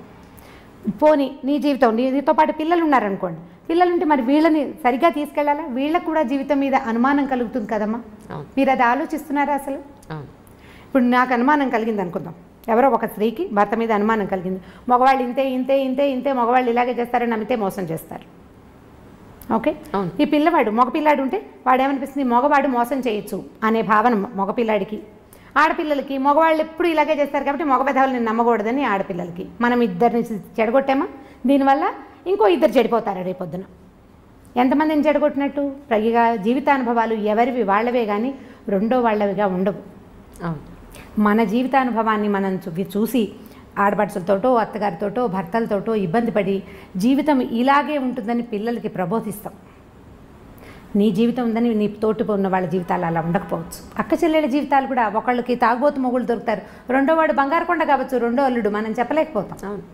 ఇప్పుడు దీన్ని చూసి ఇది అది ఒకేలా ఎలా ఉంటాయి? మనకి చేతి వేళ్ళే ఒకలా లేవు కదా. ఇప్పుడు మనం ఇంప్రెషన్ ఇవ్వకూడదు కదా. పిల్లలకి అభద్రతా భావాన్ని కలిగించకూడదు. ఇప్పుడు ఒకళ్ళే ఉంటే మీరు కొట్టుకున్నారు, సరే ఏదో సెపరేట్ అయ్యారు అనుకో. పిల్లలు ఉన్నప్పుడు పిల్లల పెరుగుదలతోటి ఇబ్బంది వేరేది. వీళ్ళకి చదువులు ఎట్లాగా, వీళ్ళకి సంపాదన ఎట్లాగా, వీళ్ళని సెటిల్ చేయటం ఎట్లాగా, ఇవన్నీ శేష ప్రశ్నలే. ఇవి కాకుండా వాళ్ళ మనసులు రేపొద్దున ఎలా అవుతాయి అనేది చూడాలి. ఇప్పుడు ఒక భర్త తాగొచ్చి భార్యని కొడతాడనుకోండి, తాగబోతు మొగుళ్ళు దెబ్బలు తినే పెళ్ళాల కథలు కూడా బోల్డ్ చదువుతుండేవాళ్ళం ఇది వరకు. ఇప్పుడు కొంచెం తక్కువ ఉన్నాయి. తను కొడతాడు, ఈ పిల్లలు చూస్తూ ఉంటారు, 3-4 మగ పిల్లలు ఉంటారు. వాళ్ళకి వాళ్ళ అమ్మని రక్షించాలని ఉంటుంది చాలా. తండ్రి మీద అయిష్టం ఏర్పడుతుంది, పెళ్ళాలని బాగా చూసుకోవాలని చిన్నప్పుడు అనిపిస్తుంది. కానీ వాళ్ళు పెళ్ళిళ్ళు అయ్యాక వీక్ మూమెంట్లో పిల్లలు చేతులు ఎత్తేస్తారు. 4 పిల్లలు ఉంటే 3 కనీసం భార్యల్ని కొట్టేవాళ్ళుగా తయారవుతారు. ఒకడే బెటర్గా ఉంటాడు. భార్యల్ని అదుపులో ఉంచడానికి ప్రయత్నం చేస్తారు. ఎందుకంటే వాళ్ళు అదే చూస్తూ పెరుగుతారు. తాగటం తప్పు కాదనిపిస్తుంది. చిన్నప్పుడు అసహించుకుంటారు, చీచీ తాగకూడదని. కానీ కొంచెం పెద్ద అయ్యాక దాని మీద ఏం అదుపు ఉండదు. ఎందుకంటే వాడి సబ్కాన్షియస్లో అది ఫిక్స్ అయిపోయి ఉంటుంది. ఆడపిల్లలు కూడా అత్తవారితో అడ్జస్ట్ అవ్వకపోవడానికి సగం కారణం తల్లులే. ఎందుకంటే వీళ్ళు అత్తగారులు దుర్మార్గులని, ఆడపడుచులు పాపిష్టి వాళ్ళని వీళ్ళు మాట్లాడి పిల్లల బుర్రలో దాన్ని ఫిక్స్ చేసేస్తారు. మన జీవితానుభవం మన పిల్లల జీవితానుభవాలు కావు, సాధారణంగా జరగదు అట్లా. కానీ ఇప్పుడు నేను అవస్థపడ్డాను, నా పిల్లకి తెలియచేయాలి అని అనుకుంటాం. అది ఎలా అంటే పరిగెడితే పడతాం, తడిగా ఉన్న నేల మీద గబగబా నడిస్తే జారి పడిపోతాం అన్నంత కామన్ థింగ్గా మనం వ్యక్తులతోటి సంబంధాలను కూడా జనరలైజ్ చేసేస్తాం. బురదలో నడిస్తే పడతాం కదా, బురదలో నడిస్తే పడిపోతాం. ఇప్పుడు మనం పల్లెటూరు వెళ్ళామనుకోండి, ఎవరైనా పల్లెటూరులో ఉన్నవాళ్ళు, పల్లెటూరు వెళ్ళిన వాళ్ళు దీన్ని అబ్జర్వ్ చేసి చూడండి. ఈ బురదలో నడుస్తూ ఉండగా జారిన గుర్తులు 2-3 చోట్లే కనపడతాయి. పల్లెటూరు వాళ్ళకి బొటన వేలు బురదలోకి గుచ్చి నడవడం ఆటోమేటిక్గా వచ్చేస్తుంది బై ప్రాక్టీస్. కొత్తగా వెళ్ళిన వాళ్ళు లేదా ఏదైనా పాల్మాలిపోయి అంటే ఎక్కడో ఏదో ధ్యాసలో ఉండి నడిచే వాళ్ళే జారుతారు. అందరూ జారి పడిపోరు. మరి జనరల్గా అయితే బురదలో జారి పడాలి కదా, వాళ్ళంతా ఎలా తిరిగేస్తున్నారు? సో దాన్ని జనరలైజ్ చేయడానికి వీల్లేదు. జీవితాలు కూడా అంతే. ఇప్పుడు ఈ అమ్మాయి మొగుడు భర్తతో ఇబ్బంది పడింది, తన ఫ్రెండ్స్ అందరికీ చెప్తుంది. కొత్తగా పెళ్ళైన మేనగోడలు కూడా వస్తే ముందు నుంచి చూసుకుంటుండు, మగవాళ్ళు ఇలా చేస్తారంటే ఏ అనుమానము లేని పిల్లకి కూడా ఈ మొగుడు ఫోన్ టెస్ట్ చేయాలని ఉంటుంది.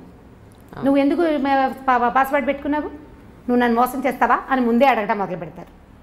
వాడు అందులో బ్యాంక్ కార్డులో బ్యాంక్ నెంబర్లో ఏవో పెట్టుకుంటాడు, అకౌంట్ నెంబర్లో. ఆ జాగ్రత్తగా వాడు పాస్వర్డ్ పెట్టుకుంటాడు. ఈ పిల్ల ముందు నుంచే స్టార్ట్ చేస్తుంది. ఇది ఎందుకంటే ముందు చూసిన జీవితానుభవం వల్ల. ఎవరి జీవితానుభవం వాళ్ళదే. మీకు అయిందని పక్క వాళ్ళకి అవుతుందని లేదు.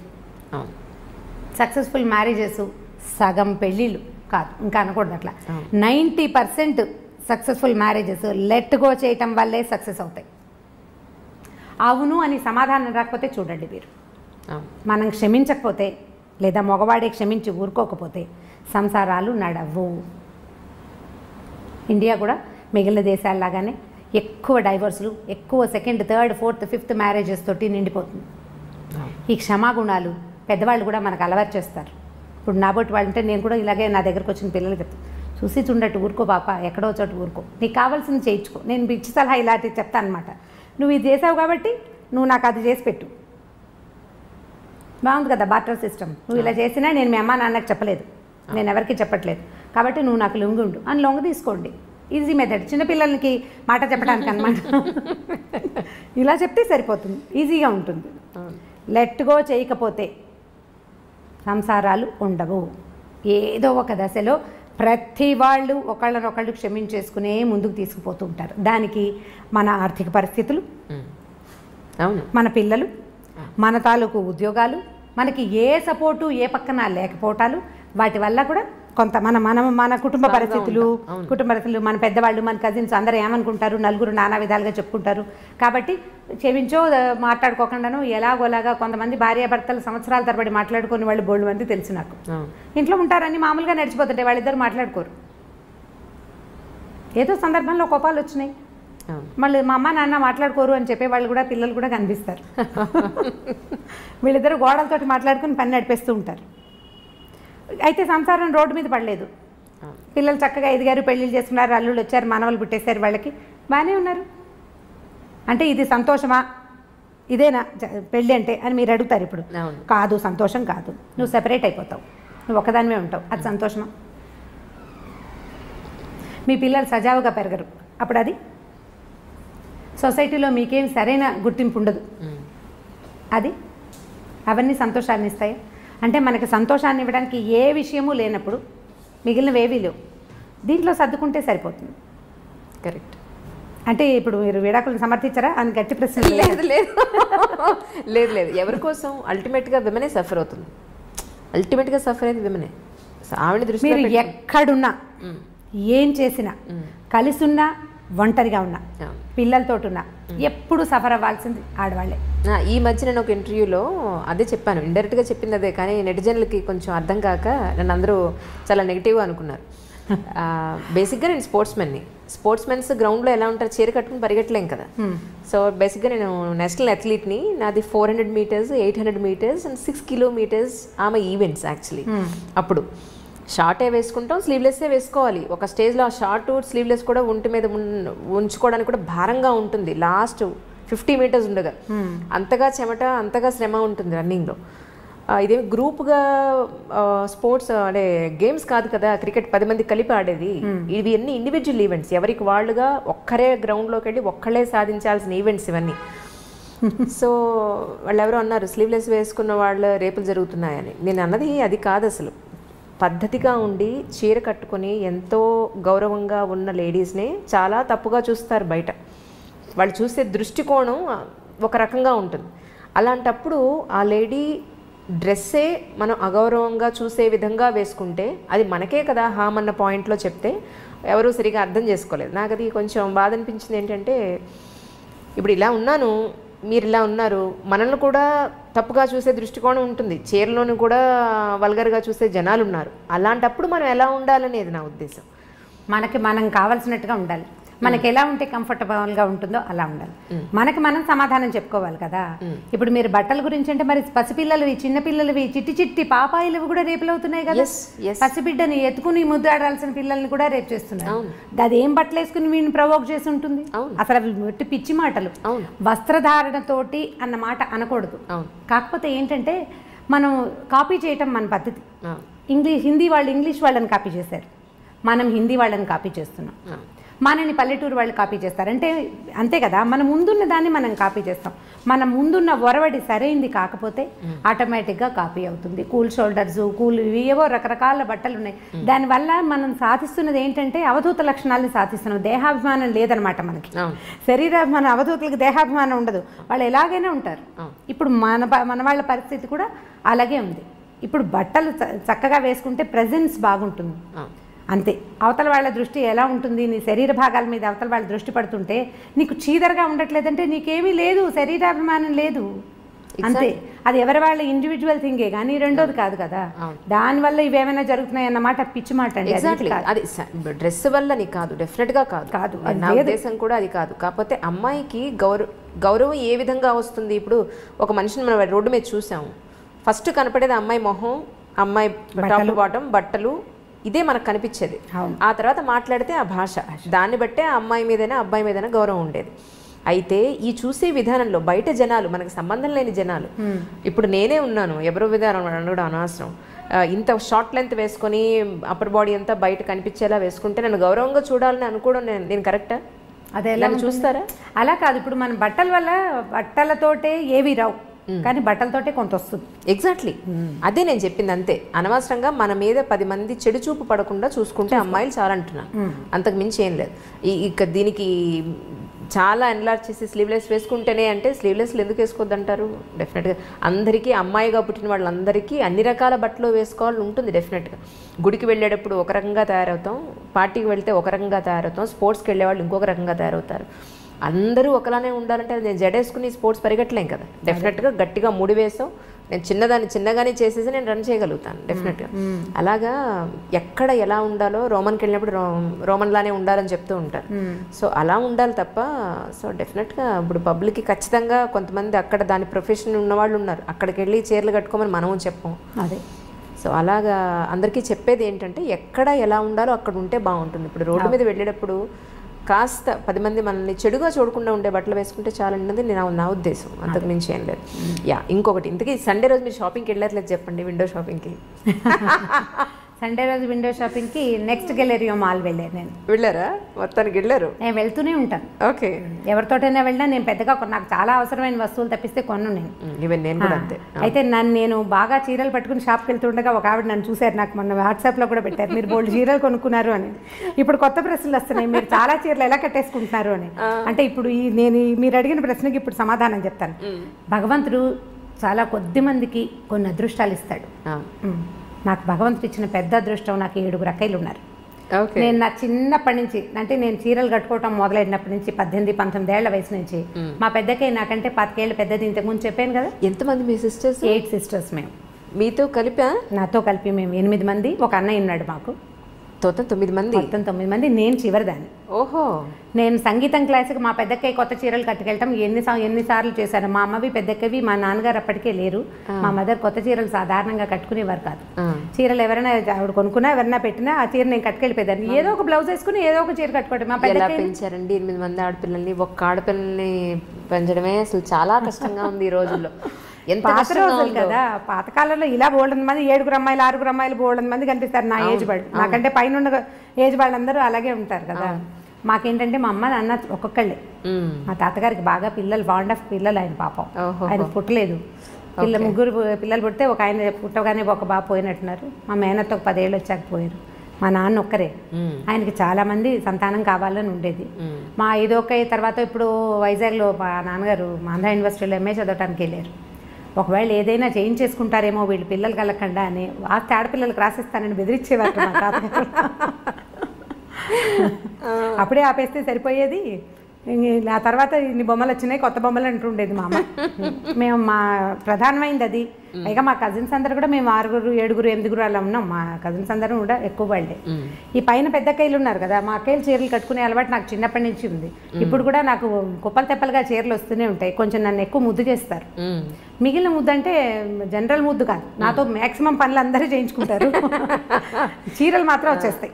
ఓకే, చీరలు వచ్చేస్తాయి. ఏదైనా కొత్త నగ చేయించుకుంటే మా అక్కయ్య ముందు పరిగెత్తుకుంటూ నాకు తెచ్చి మెడలో పెట్టి చూసుకోవడానికి, చూసి బాగుంది అని అనుకోవడానికి కూడా నగలు పట్టుకొచ్చే అక్కయ్యలు ఉన్నారు నాకు. మిగిలిన వాళ్ళకి ఈ అవకాశం లేదు. నేను కట్టుకునే చీరలన్నీ నా సొంత చీరలు కావు. కొన్ని మా అక్కయ్యల చీరలు కూడా కొన్ని కట్టేసుకుంటూ ఉంటాను.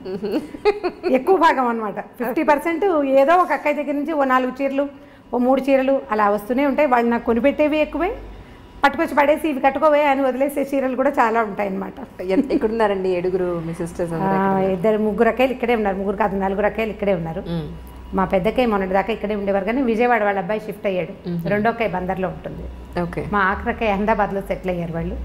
తను అక్కడ ఉంటుంది. వస్తే ఇక్కడ నా దగ్గరే స్టే చేస్తుంది. మీ బ్రదర్ అండి? బ్రదర్ మా ఊళ్ళోని చిట్టుకూడూరులో పొలాలు ఉన్నాయి మాకు. సొంత కాలేజీ ఒకటి ఉంది. సో కాలేజ్ చూసుకుంటాడు.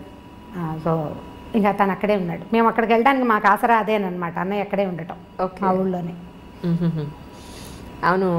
ఇంకోటండి, అసలు ఆస్పీషియస్ డే ఏదైనా వస్తే, ఇప్పుడు ఏమంటారు, గురు పౌర్ణిమ వస్తే సాయిబాబా గుళ్ళని కిటకిటలు ఆడిపోతూ ఉంటాయి. అసలు రోడ్ల మీద ఈ మూల నుంచి ఆ మూలకి మొత్తం లైన్లు కట్టేసి ఉంటారు వాళ్ళు. ఆ రోజు తప్ప ఇంకెక్కడ ఎప్పుడు ఎక్కడ దేవుడు కనపడ్డా అన్నంతగా రోడ్లు బారు తీరిపోయి ఉంటాయి. సో ఇటువంటి భక్తి, ఇది దీని భక్త, ఇది పిచ్చ, ఏమంటారు దీన్ని అసలు? పర్వదినాల్లో అన్ని గుళ్ళు కిటకిటలాడుతూనే ఉంటాయి. అన్ని గుళ్ళు, ఇదేదేం లేదు, అన్నీ. అవును, ఇదివరకు పర్వదినాల్లో కొన్ని కమ్యూనిటీస్ వాళ్ళే గుళ్ళోకి వెళ్ళటం అనేది ఉండేది.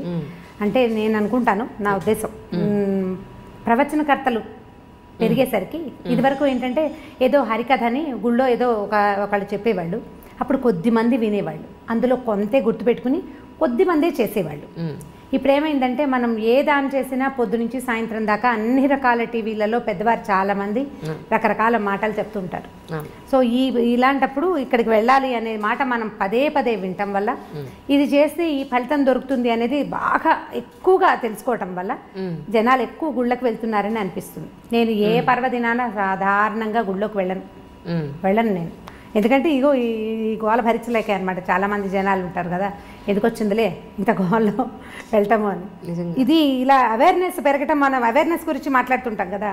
అవేర్నెస్ వేటివేట్లలో పెరిగింది, ఆరోగ్యాల పట్ల, తర్వాత ఏమో పొల్యూషన్ గురించి అవేర్నెస్ పెరిగింది, మన నీళ్లు పాలు వాడకం పట్ల ఫలానావి తినచ్చు తినకూడదు ఇవన్నీ అవేర్నెస్లు పెరిగినాయి కదా. ఈ భక్తి అనే అవేర్నెస్ కూడా సోషల్ మీడియా వల్లే ప్రవర్ధమానంగా ఉంది.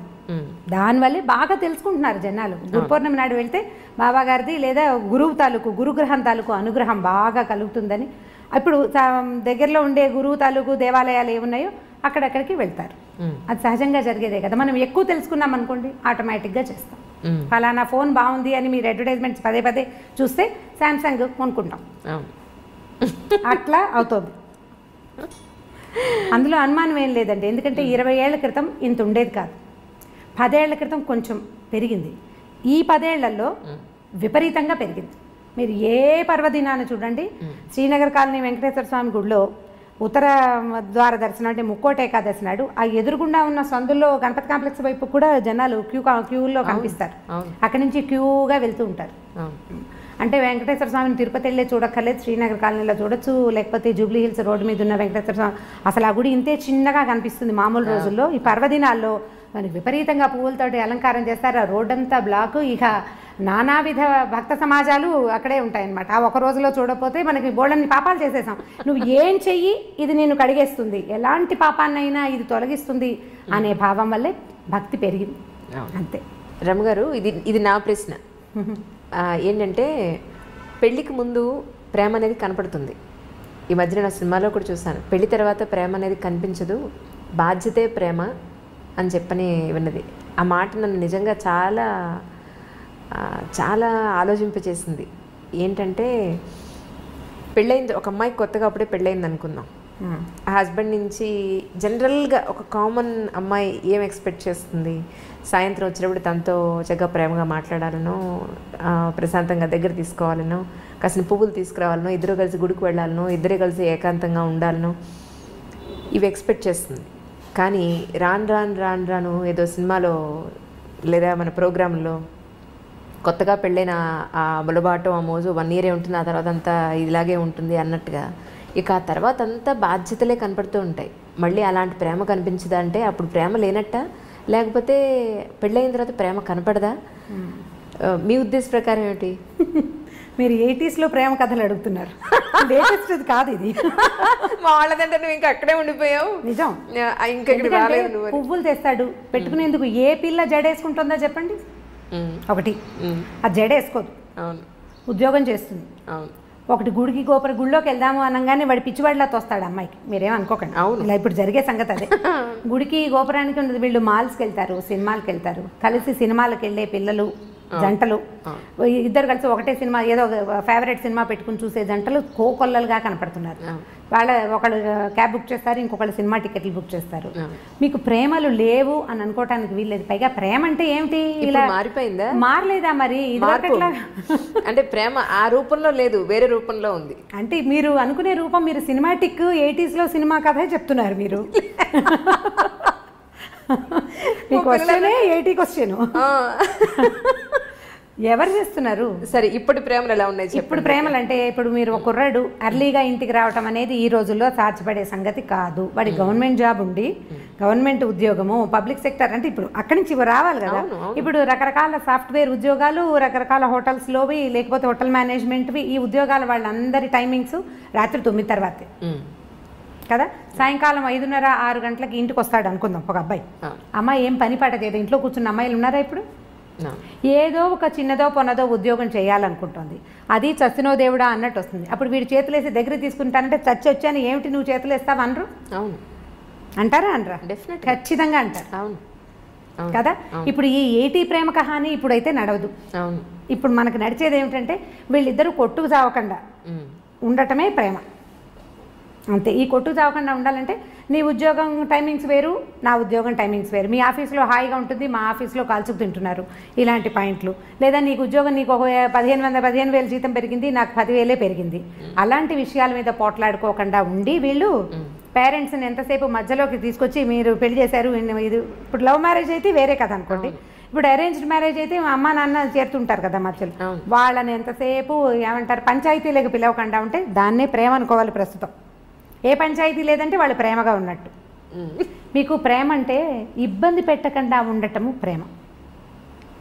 అంతేగాని సినిమా చూపించటమో బయటికి తీసుకెళ్ళటమో ఏదైనా తినిపించటమో దాన్ని పూర్తి స్థాయి ప్రేమగా అనుకోవడం మనకి వీల్లేదు. ఇప్పుడు ఇబ్బంది పెట్టకూడదు, సతాయించకూడదు, ఎంతో కొంత హెల్ప్ఫుల్గా ఉండటం, దాన్నే ఈ రోజుల నాటికి ప్రేమని అనుకోవాలనిపిస్తుంది నాకు. ఇప్పుడు అమ్మాయి ఏదో ప్రెగ్నెన్సీ, ఆఫీస్కి వెళ్తుంది, ఎట్లా కష్టపడి వెళ్తుంది, దానికి కొంచెం హెల్ప్ చేయటం, కొంచెం పని చేయటం. ఆ అమ్మాయి వచ్చేసరికి పనులు పేర్చి ఉంచకుండా కొంత పని అయినా చేసి కూర్చోబెట్టి వీడే సరుకులు కొనుక్కొచ్చి అవన్నీ చేయక్కర్లేదు, కొంత హెల్ప్ చేస్తే చాలు. మనం ఎలా తెలుసుకుంటున్నామంటే అడ్వర్టైజ్మెంట్స్లో కూడా అవే కనిపిస్తాయి. అమ్మాయి కాళ్ళు చాపుకొని కూర్చుంటే మొగుడు ఇల్లు వాకిలి తుడుస్తూ కనిపిస్తాడు. అది చూసి వీళ్ళు నువ్వు అలా తుడవట్లేదు అంటే ఎవరు తుడుస్తారు? ఎక్కడైనా జరుగుతుందా అట్లా? ఎక్కడా జరగదు. నువ్వు ఒళ్ళంచకుండా కాళ్ళు చాపు కూర్చుంటే నీకు నార్మల్ డెలివరీ ఎలా అవుతుంది? నువ్వు పిల్లడికి పాలిచ్చి ఎలా పెంచుకుంటావు? నువ్వు 4 పనులు చేసుకుంటేనే బాగుంటుంది. పనులు 4 చేసుకుంటే అన్ని రకాల పనులు చేసి నువ్వు చెయ్యలేని పనికి అతని సహాయం తీసుకోవాలి. చేయగలిగే పనులకి సహాయం తీసుకుని కాళ్ళు చాపు కూర్చోవాలంటే ఏం పద్ధతులు అవి? దాని ప్రేమ అని అనడానికి వీల్లేదు, ఓవరాక్షన్ అని. అంత ఓవరాక్షన్ చేయక్కర్లేదు. ఇబ్బంది పెట్టకుండా ఉండటమే ప్రేమ అని నేను భావిస్తాను. స్టవ్ మీద పాలు పెట్టాం, పాలు పొంగుతున్నాయని హాల్లో నుంచి చెప్పకూడదు. అప్పుడేదో పని చేసుకుంటుంటే మగవాడు వెళ్ళి స్టవ్ ఆపాడండి, అది ప్రేమ. లైట్ ఫ్యాన్ వదిలేసావు అని అనకుండా వీళ్ళు అటు నుంచి వస్తూ లైట్ ఫ్యాన్ వదిలేసి చాలామంది ఏం చేస్తారంటే అక్కడ చూసి వచ్చి హాల్లోకి వచ్చేసి ఆ గదిలో లైట్ ఫ్యాన్ ఎవరి కోసం తిరుగుతున్నాయి అని అడుగుతారు. అవును కదా, దాన్ని ప్రేమ అనరు. ఆపేసి ఫ్యాన్ వదిలేసి వస్తున్నావు, కరెంట్ వేస్ట్ అని క్లాస్ తీయచ్చు, దీని ప్రేమ అనిపించుకుంటుంది. కొంచెం క్లాస్ తీసే ప్రేమ పర్వాలేదు, ప్రైవేట్ క్లాసులు తీసే ప్రేమలు కూడా కొన్ని ఉంటాయి. నువ్వు అన్నీ ఇలాగే చేస్తున్నావు ఈ మధ్య అని వాళ్ళు ఆ పని చేసేసి చెప్పడం. ఇప్పుడు ఇది కూడా చేయకుండా ఏమీ చేయకుండా ఉంటే మాత్రం దాని ప్రేమ అంటానికి వీల్లేదు. ఇంత మాత్రం ప్రేమని ఈ రోజుల్లో ఎక్స్పెక్ట్ చేయొచ్చు. అంతేగాని సినిమాటిక్గా సాయంకాలం అయ్యేసరికల్లా వచ్చేసి మనకు పనులు చేసి పెట్టేసి మన బయటికి తీసుకెళ్ళేసి వాడు ఎంత చచ్చిపోతున్నారు, ఇవాళ రేపు ఉద్యోగాల్లో ఎంత స్ట్రగుల్ అవుతున్నారు, ఉద్యోగాల్లో పోటీ, ట్రాఫిక్లో హడావిడి, ఎంత బాధపడుతున్నారో. పైగా ఎంతసేపు నెల తిరిగేసరికి వచ్చేసే ఈఎంఐలు, ఈ లోన్లు, క్రెడిట్ కార్డులు, అవన్నీ మన వెసులుబాటు కోసం ప్రతి వస్తువు పదునైన కత్తే కదా. క్రెడిట్ కార్డు ఎంత సంతోషంగా ఉండేదో కొత్తల్లో. అది కట్టేటప్పుడు రక్తాశ్రువులు వస్తాయి, రక్తకన్నీరే, మనకి దుఃఖం వస్తుంది, బాబోయ్ ఇదంతా కట్టాల్సి వస్తుంది. వాడికి గీసేసేటప్పుడు గొప్ప సరదాగా ఉంటుంది. మా వాళ్ళని ఎత్తుపట్టు ఏమన్నా ఆల్రెడీ మీకు అనుభవం ఉన్నట్టుంది అదిగో కదా. ఇవన్నీ పదునైన కత్తులు ప్రతిదీను. ఈ కత్తుల్ని హ్యాండిల్ చేయటమే కష్టం. ఇప్పుడు మగవాడు ఒకడు ఉద్యోగం చేసి ఆడవాళ్ళు ఇంట్లో కూర్చుంటుంటే వీళ్ళకి ఏమనిపిస్తుంది, శని ఆదివారాలు సెలవులు రాగానే వీడు మనని బాగా తిప్పేయాలి, అక్కడికి తీసుకెళ్ళాలి, ఇక్కడికి తీసుకెళ్ళాలంటే ఈ 5 రోజులు చచ్చి ఉండి పైగా ఈ వర్క్ అంతా శనివారం రాత్రి లోపల సోమవారం పొద్దుటికొద్ది రిపోర్ట్ అందించేసేయాల్సిన ఉద్యోగాలు ఉంటాయి. వాడు ఏం సరదా పడతాడు పాపం? వాళ్ళు ఎలా సరదా పడగలుగుతారు? ఫ్రీగా ఉండటానికి వాళ్ళకి పెద్దగా అవకాశం లేదు. అసలు మన ఉద్యోగ వ్యవస్థే పరమ దౌర్భాగ్యంగా ఉంది. ఇప్పుడు వర్కింగ్ అవర్స్ బాగుండట్లేదు కదా, వర్క్ కల్చర్లు బాగుండట్లా, వాడు స్ట్రెస్ ఫీల్ అవుతుంటాడు. వాళ్ళు ఏమనుకుంటారు, మగవాళ్ళు ఏమనుకుంటారు, వీళ్ళు మనని రిలాక్స్ చేయాలి, ఆడవాళ్ళ వల్ల రిలాక్సేషన్ రావాలంటే. ఇప్పుడు నేను సినిమాటిక్ మంత్రదండం, ఇది కూడా 80s 70sలో హీరోయిన్లు ఎన్ని కష్టాలైన పడి ఇంటికి వచ్చేసరికల్లా చక్కగా శుభ్రమైన ఇల్లు, తెల్లటి పక్కలు, మల్లె పువ్వులు లాంటి మంచాలు, ఇలాంటివి చాలా చదివేవాళ్ళు చిన్నప్పుడు. అలా మంత్రదండం లాగా చేయటము ఆడవాళ్ళ వల్ల కాదు. సో 70s 80s ప్రేమ కథలు, అప్పట్లో ఉండే ప్రేమలు మనం తెలుసుకున్నవి. మన ఇళ్లలో మనం చూసామా అంజలి? మీరు ఆలోచించి చూడండి. 80sలో మన అమ్మ నాన్న, 80sలో మనం చిన్నపిల్లలం కదా, మన అమ్మ నాన్న, మన అక్క బావ, మన మామయ్య, మన అత్తయ్య, పోనీ బాబాయ్ పిన్ని, ఇలా సినిమాటిక్గా ఉన్నారా? ఆలోచించి చూడండి. లేరు. అప్పుడు బాధ్యతలు, పనులు విపరీతంగా, పనే పాట. ఇప్పుడు మనకి ఏమీ లేవు పనులు. మగవాళ్ళకి పనులు తక్కువే, ఆడవాళ్ళకి పనులు తక్కువే. మనకి విపరీతంగా ఉన్నది డ్రైవింగ్, పొల్యూషన్, స్ట్రెస్, ప్రతిదానికి అవే హెచ్చుగా ఉన్నాయి. మరి ఇప్పుడు అప్పట్లో బాధ్యతల వల్ల ప్రేమలు తక్కువగా ఉండేవి, సినిమాటిక్ ప్రేమలు లేవు. ఇప్పుడు స్ట్రెస్ వల్ల సినిమాటిక్ ప్రేమలు తక్కువగా ఉంటున్నాయి. మనం స్ట్రెస్సే ఎక్కువ తీసుకుంటున్నాం. ఇప్పుడు శని ఆదివారాలు ఉన్నాయనుకుందాం మన దగ్గర, పోనీ ఒక ఆదివారం ఉంది, దాన్ని సగం చేసుకోవడానికి ట్రై చేయండి. మనం ప్రేమని కొంచెం సినిమాటిక్గా సాధించగలుగుతాం. సగం చేసుకోవడం, పొద్దున పూట బయట తిరిగి, లేదా ఇప్పుడు బఫే బ్రేక్ఫాస్ట్లు అవి కనపడుతుంటాయి ఊళ్ళలో, సిటీలోనే, టౌన్స్లో కూడా ఉన్నాయిలేండి. విజయవాడ, గుడివాడ కూడా ఏం తీసుకోలేదు హైదరాబాద్ కంటే. అవి ఆదిలాబాద్లో లేదు కానీ మన నిజామాబాద్ అలాంటి ఊళ్ళల్లో కూడా ఉన్నాయి. పగలు మధ్యాహ్నం దాకా మీరు ఎంజాయ్ చేద్దాం, ఎక్కడికైనా వెళ్దాం, ఎవరింటికైనా వెళ్దాం, గుడికి గోపురానికి వెళ్దాం, సాధ్యమైనంత ప్రేమగా ప్రవర్తించడానికి ట్రై చేసి మధ్యాహ్నం నుంచి మగవాళ్ళని వాళ్ళ వర్క్ వాళ్ళని చేసుకొని ఇస్తే అటే కొట్లాడుకోకుండా మనం కొంత ప్రేమ కథని సాధించగలుగుతాం. ఎంతో కొంత. ఇది కష్టం, చాలా కష్టం అండి, నిజం. పని పూర్తి చేసేసుకోండి తర్వాత నేను బజార్ వెళ్దాము అని పాతకాలపు హీరోయిన్ల లాగా మనము చెప్పలేకపోతాం. రుసరుసలాడుతూ దుమ్ముదుమ్ములాడుతూ ఉంటాం. వారం నుంచి చూస్తున్నాను నువ్వు ఎప్పుడు పని పెట్టుకుంటావు దిక్కుమాలిన ఆఫీసు. అయితే అదే దిక్కుమాలిన ఆఫీసు మనకి అన్నాన్ని పువ్వుల్ని వాటిని వీటిని ఇస్తుందని మనం అనేటప్పుడు మనకు గుర్తురాదు. న్యాచురల్ కదా. నేను చెప్పలేదా నోరు పదునుగా ఉంటుందని. నాలిక బహుపదునైనది. అది ఏమంటుందో దానికే తెలియదు ఒక్కొక్కసారి. ఏమంటున్నామో మనకు అర్థం కాదు కదా. ఉద్వేగం వచ్చేస్తుంటుంది లోపల నుంచి. ఆ వచ్చే ఇరిటేషన్ తోటి మనం ఏదో ఒకటి మాట్లాడతాం. అవన్నీ రేపొద్దున ఆయుధాలుగా మన మీదే సంధించబడతాయి. నువ్వే మానేమన్నా ఉద్యోగం అంటే వెధ ఉద్యోగం మానేసేయి అన్నాం అనుకోండి. ఉద్యోగం సీరియస్గా జాబ్ మానేస్తే అప్పటి నుంచి రోజు బెంగగానే ఉంటుంది. ఎప్పుడు మంచి ఉద్యోగం వస్తుందో అన్న టెన్షన్ కదా. సో ఇది అంత ప్రేమను సాధించలేము మనం. కొద్దిగా ఆలోచించి ఈ రోజులకు సరిపడా పువ్వులు అవి ఎక్స్పెక్ట్ చేయకూడదు. హిందీ సీరియల్స్ మీరు చూసారో లేదో, మేము ఆ మధ్య బాగా చూస్తుండేవాళ్ళం. మా పని మనిషికి చాలా ఇంట్రెస్ట్. రాగానే సీరియల్ పెట్టి అంటుండే, అది చాలా బాగుందని. వాడు ఇంటికి రాగానే కుర్రాడు గులాబీ పువ్వు పట్టుకొచ్చిస్తాడు. రోజు ఏం చేస్తారు మావారు అంటాడు, చెవులో పెట్టుకోమంటున్నాడు. ప్రతిరోజు ఒక గులాబీ మొగ్గ పట్టుకొచ్చి ఇస్తుంటాడు. అంటే బయట నుంచి వచ్చేటప్పుడు పువ్వులు పట్టుకొచ్చి ఇవ్వటం. ఆవిడని శాంతింప చేయాలంటే పువ్వులు పట్టుకొచ్చి ఇవ్వాలి. మా పని మనిషి అడిగేది, అమ్మ మనం ఒక మూర కొంటే సరిపోతుంది, ఈ బంచి ఏ 100 రూపాయలు ఉంటుంది, మూర 10 రూపాయలకి వస్తుంది. తమిళ సినిమాల్లో కనిపిస్తాయి పువ్వులు పట్టుకొచ్చి ఇస్తూ ఉండటం. ఇవాళ రేపు మన సినిమాల్లో చాలా తగ్గిపోయినాయండి. సినిమాటిక్ వేషాలు సినిమా వాళ్ళు కూడా ఇవాళ రేపు వేయటం మనం ఎందుకు మానేశారు. మీరు ఆలోచించండి. నాకు అస్సలు గుర్తులేదు. నేను బాగా ఆలోచిస్తాను. నేను మా చిన్నక్కయ్య దగ్గర ఉండేదాన్ని. మా బావ ఎప్పుడైనా పువ్వులు తెచ్చిచ్చిన సంఘటనే నాకు జ్ఞాపకం రాదు. బాగా ఎంత ఆలోచించిన అవి చూసినప్పుడల్లా అనుకుంటాం మా అక్కయ్యలు బావలు ఏమిటి ఇలా ఎప్పుడు చేయలేదు. ఇప్పుడు ఎలా చేస్తారు, ఇప్పుడు కూడా చేయరు కదా. అది చేయలేం. ఓకే, అవి కేవలం సినిమాటిక్ థింగ్సే. అప్పుడప్పుడు ఒక్కొక్కసారి జరుగుతాయి జీవితంలో.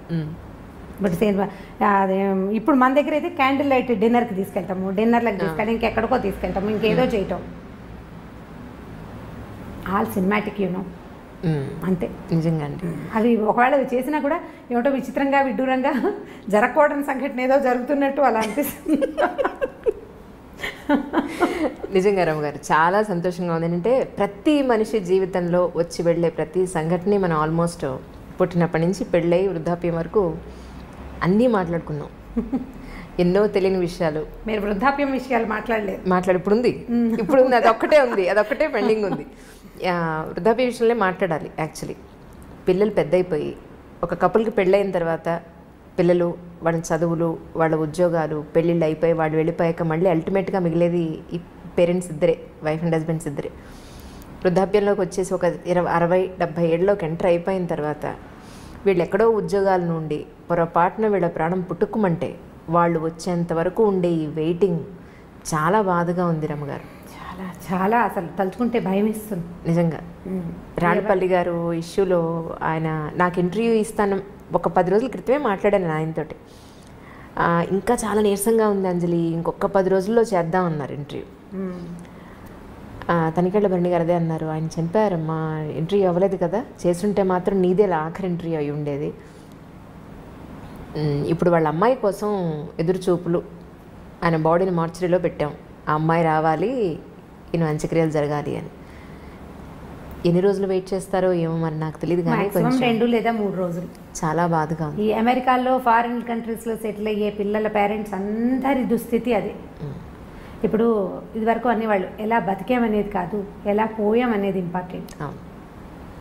బతకటం ఒక రకమైన బతుకు అనుకోండి, ఎట్లా కొట్లా.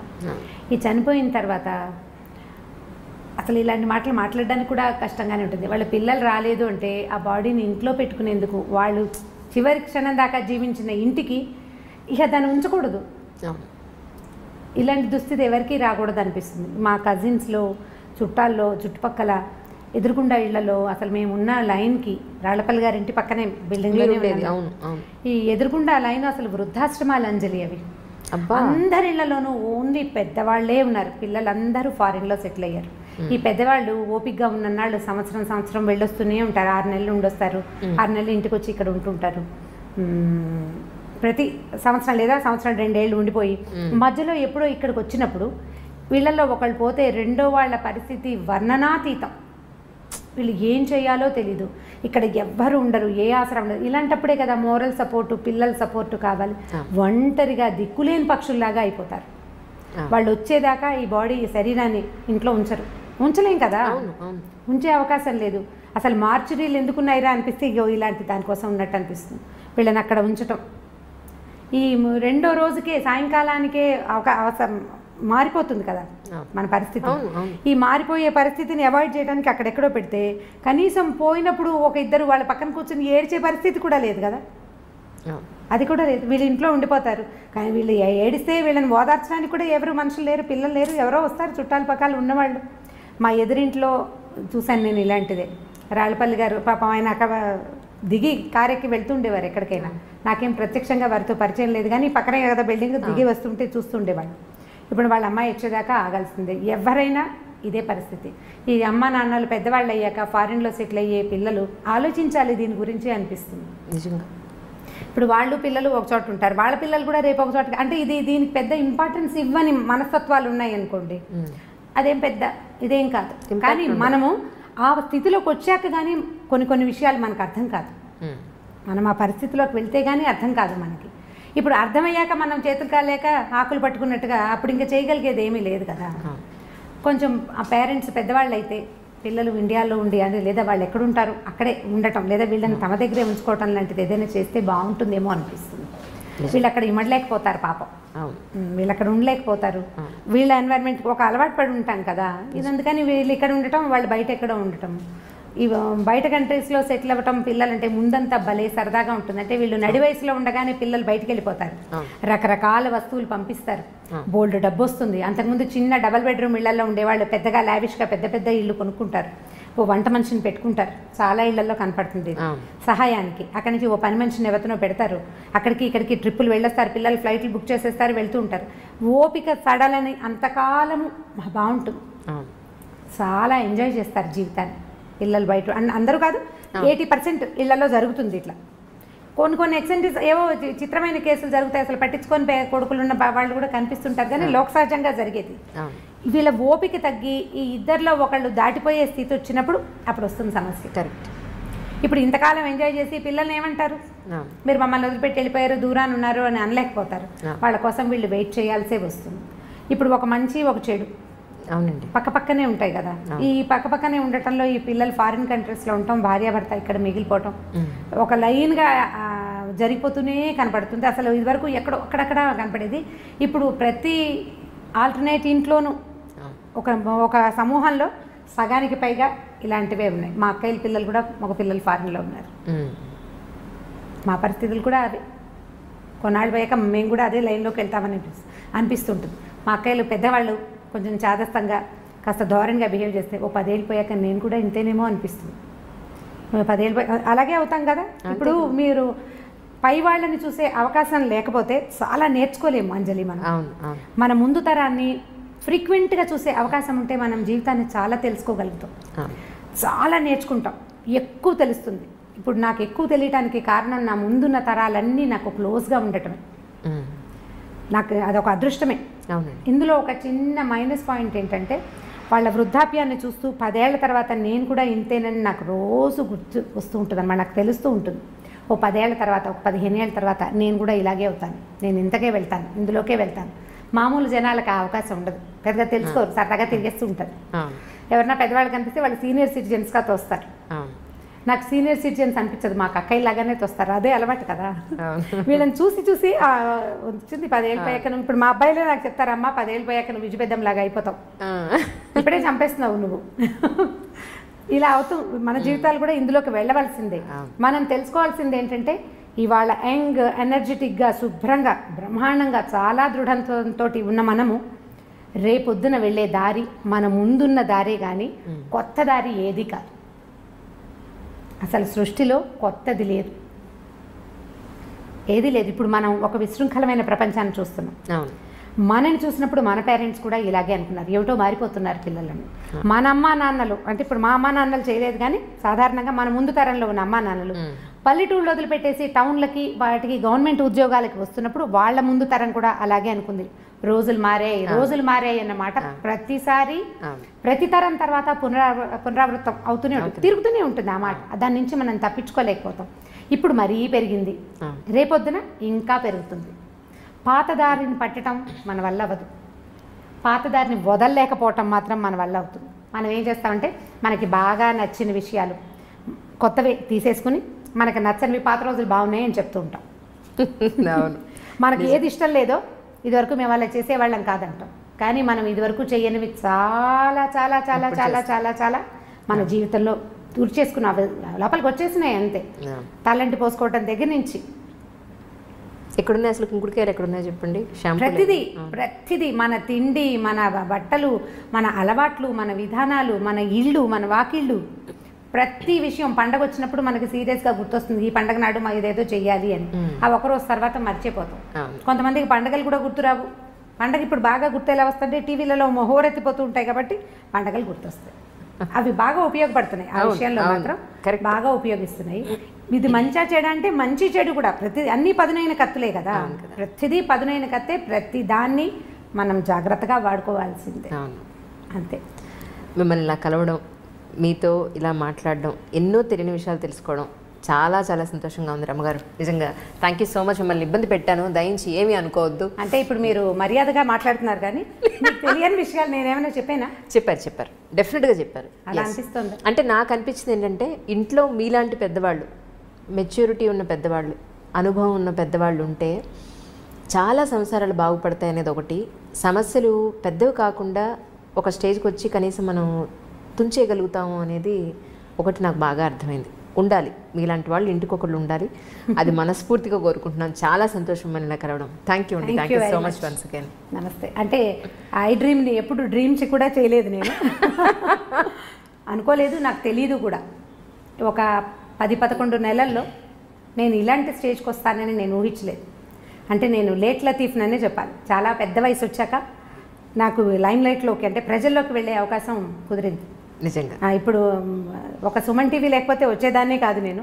అనుకోకుండా వాళ్ళు నన్ను తీసుకొచ్చారు. ఆ తర్వాత ప్రజల జీవితంలోకి నేను చాలా తేలిగ్గా వెళ్ళిపోయారు, చాలా తేలిగ్గా వెళ్ళిపోయారు. కథల్లో నుంచి వెళ్ళిపోయాను ఈజీగా. సో ఆ తర్వాత ఐ డ్రీమ్లోకి కూడా వచ్చేసాను అనుకోకుండా. చాలా థ్యాంక్ యూ. మీరు అసలు నన్ను పర్సనల్ ఇంటర్వ్యూ అనే పాయింటే నాకు నచ్చలేదు యాక్చువల్గా. అది నా దగ్గర తెలుసుకోవడానికి ఏమి లేదనిపించింది నాకు. బట్ మీరు నన్ను కన్విన్స్ చేశారు. నేను అదే క్వశ్చన్స్ తోటి. అవును అందుకే నేను అసలు ఒక్కడు కూడా పర్సనల్ క్వశ్చన్ వేయని కారణం కూడా. ఎందుకంటే మీరు అన్న మాట నాకు అర్థమైందంటే పనికొచ్చేది ఏదైనా చేయాలండి అని అన్నారు మీరు. ఎస్, నేను కూడా అదే పాయింట్కి కట్టుబడి అదే ఇప్పుడు అంటే మీరు చేసిన ఈ ఇంటర్వ్యూలో నేను చెప్పిన పాయింట్స్లో ఏవైనా, అంటే నేను చెప్పిన ఇవన్నీ నా సొంత అభిప్రాయాలే కదా, వీటిలలో ఏవైనా ఎవరికైనా ఒక్క 4 వాక్యాలైనా ఉపయోగపడితే నేను అదే చాలనుకుంటాను. ఇప్పుడు నేను చెప్పే కథల్లో కూడా నా ఉద్దేశం అదే.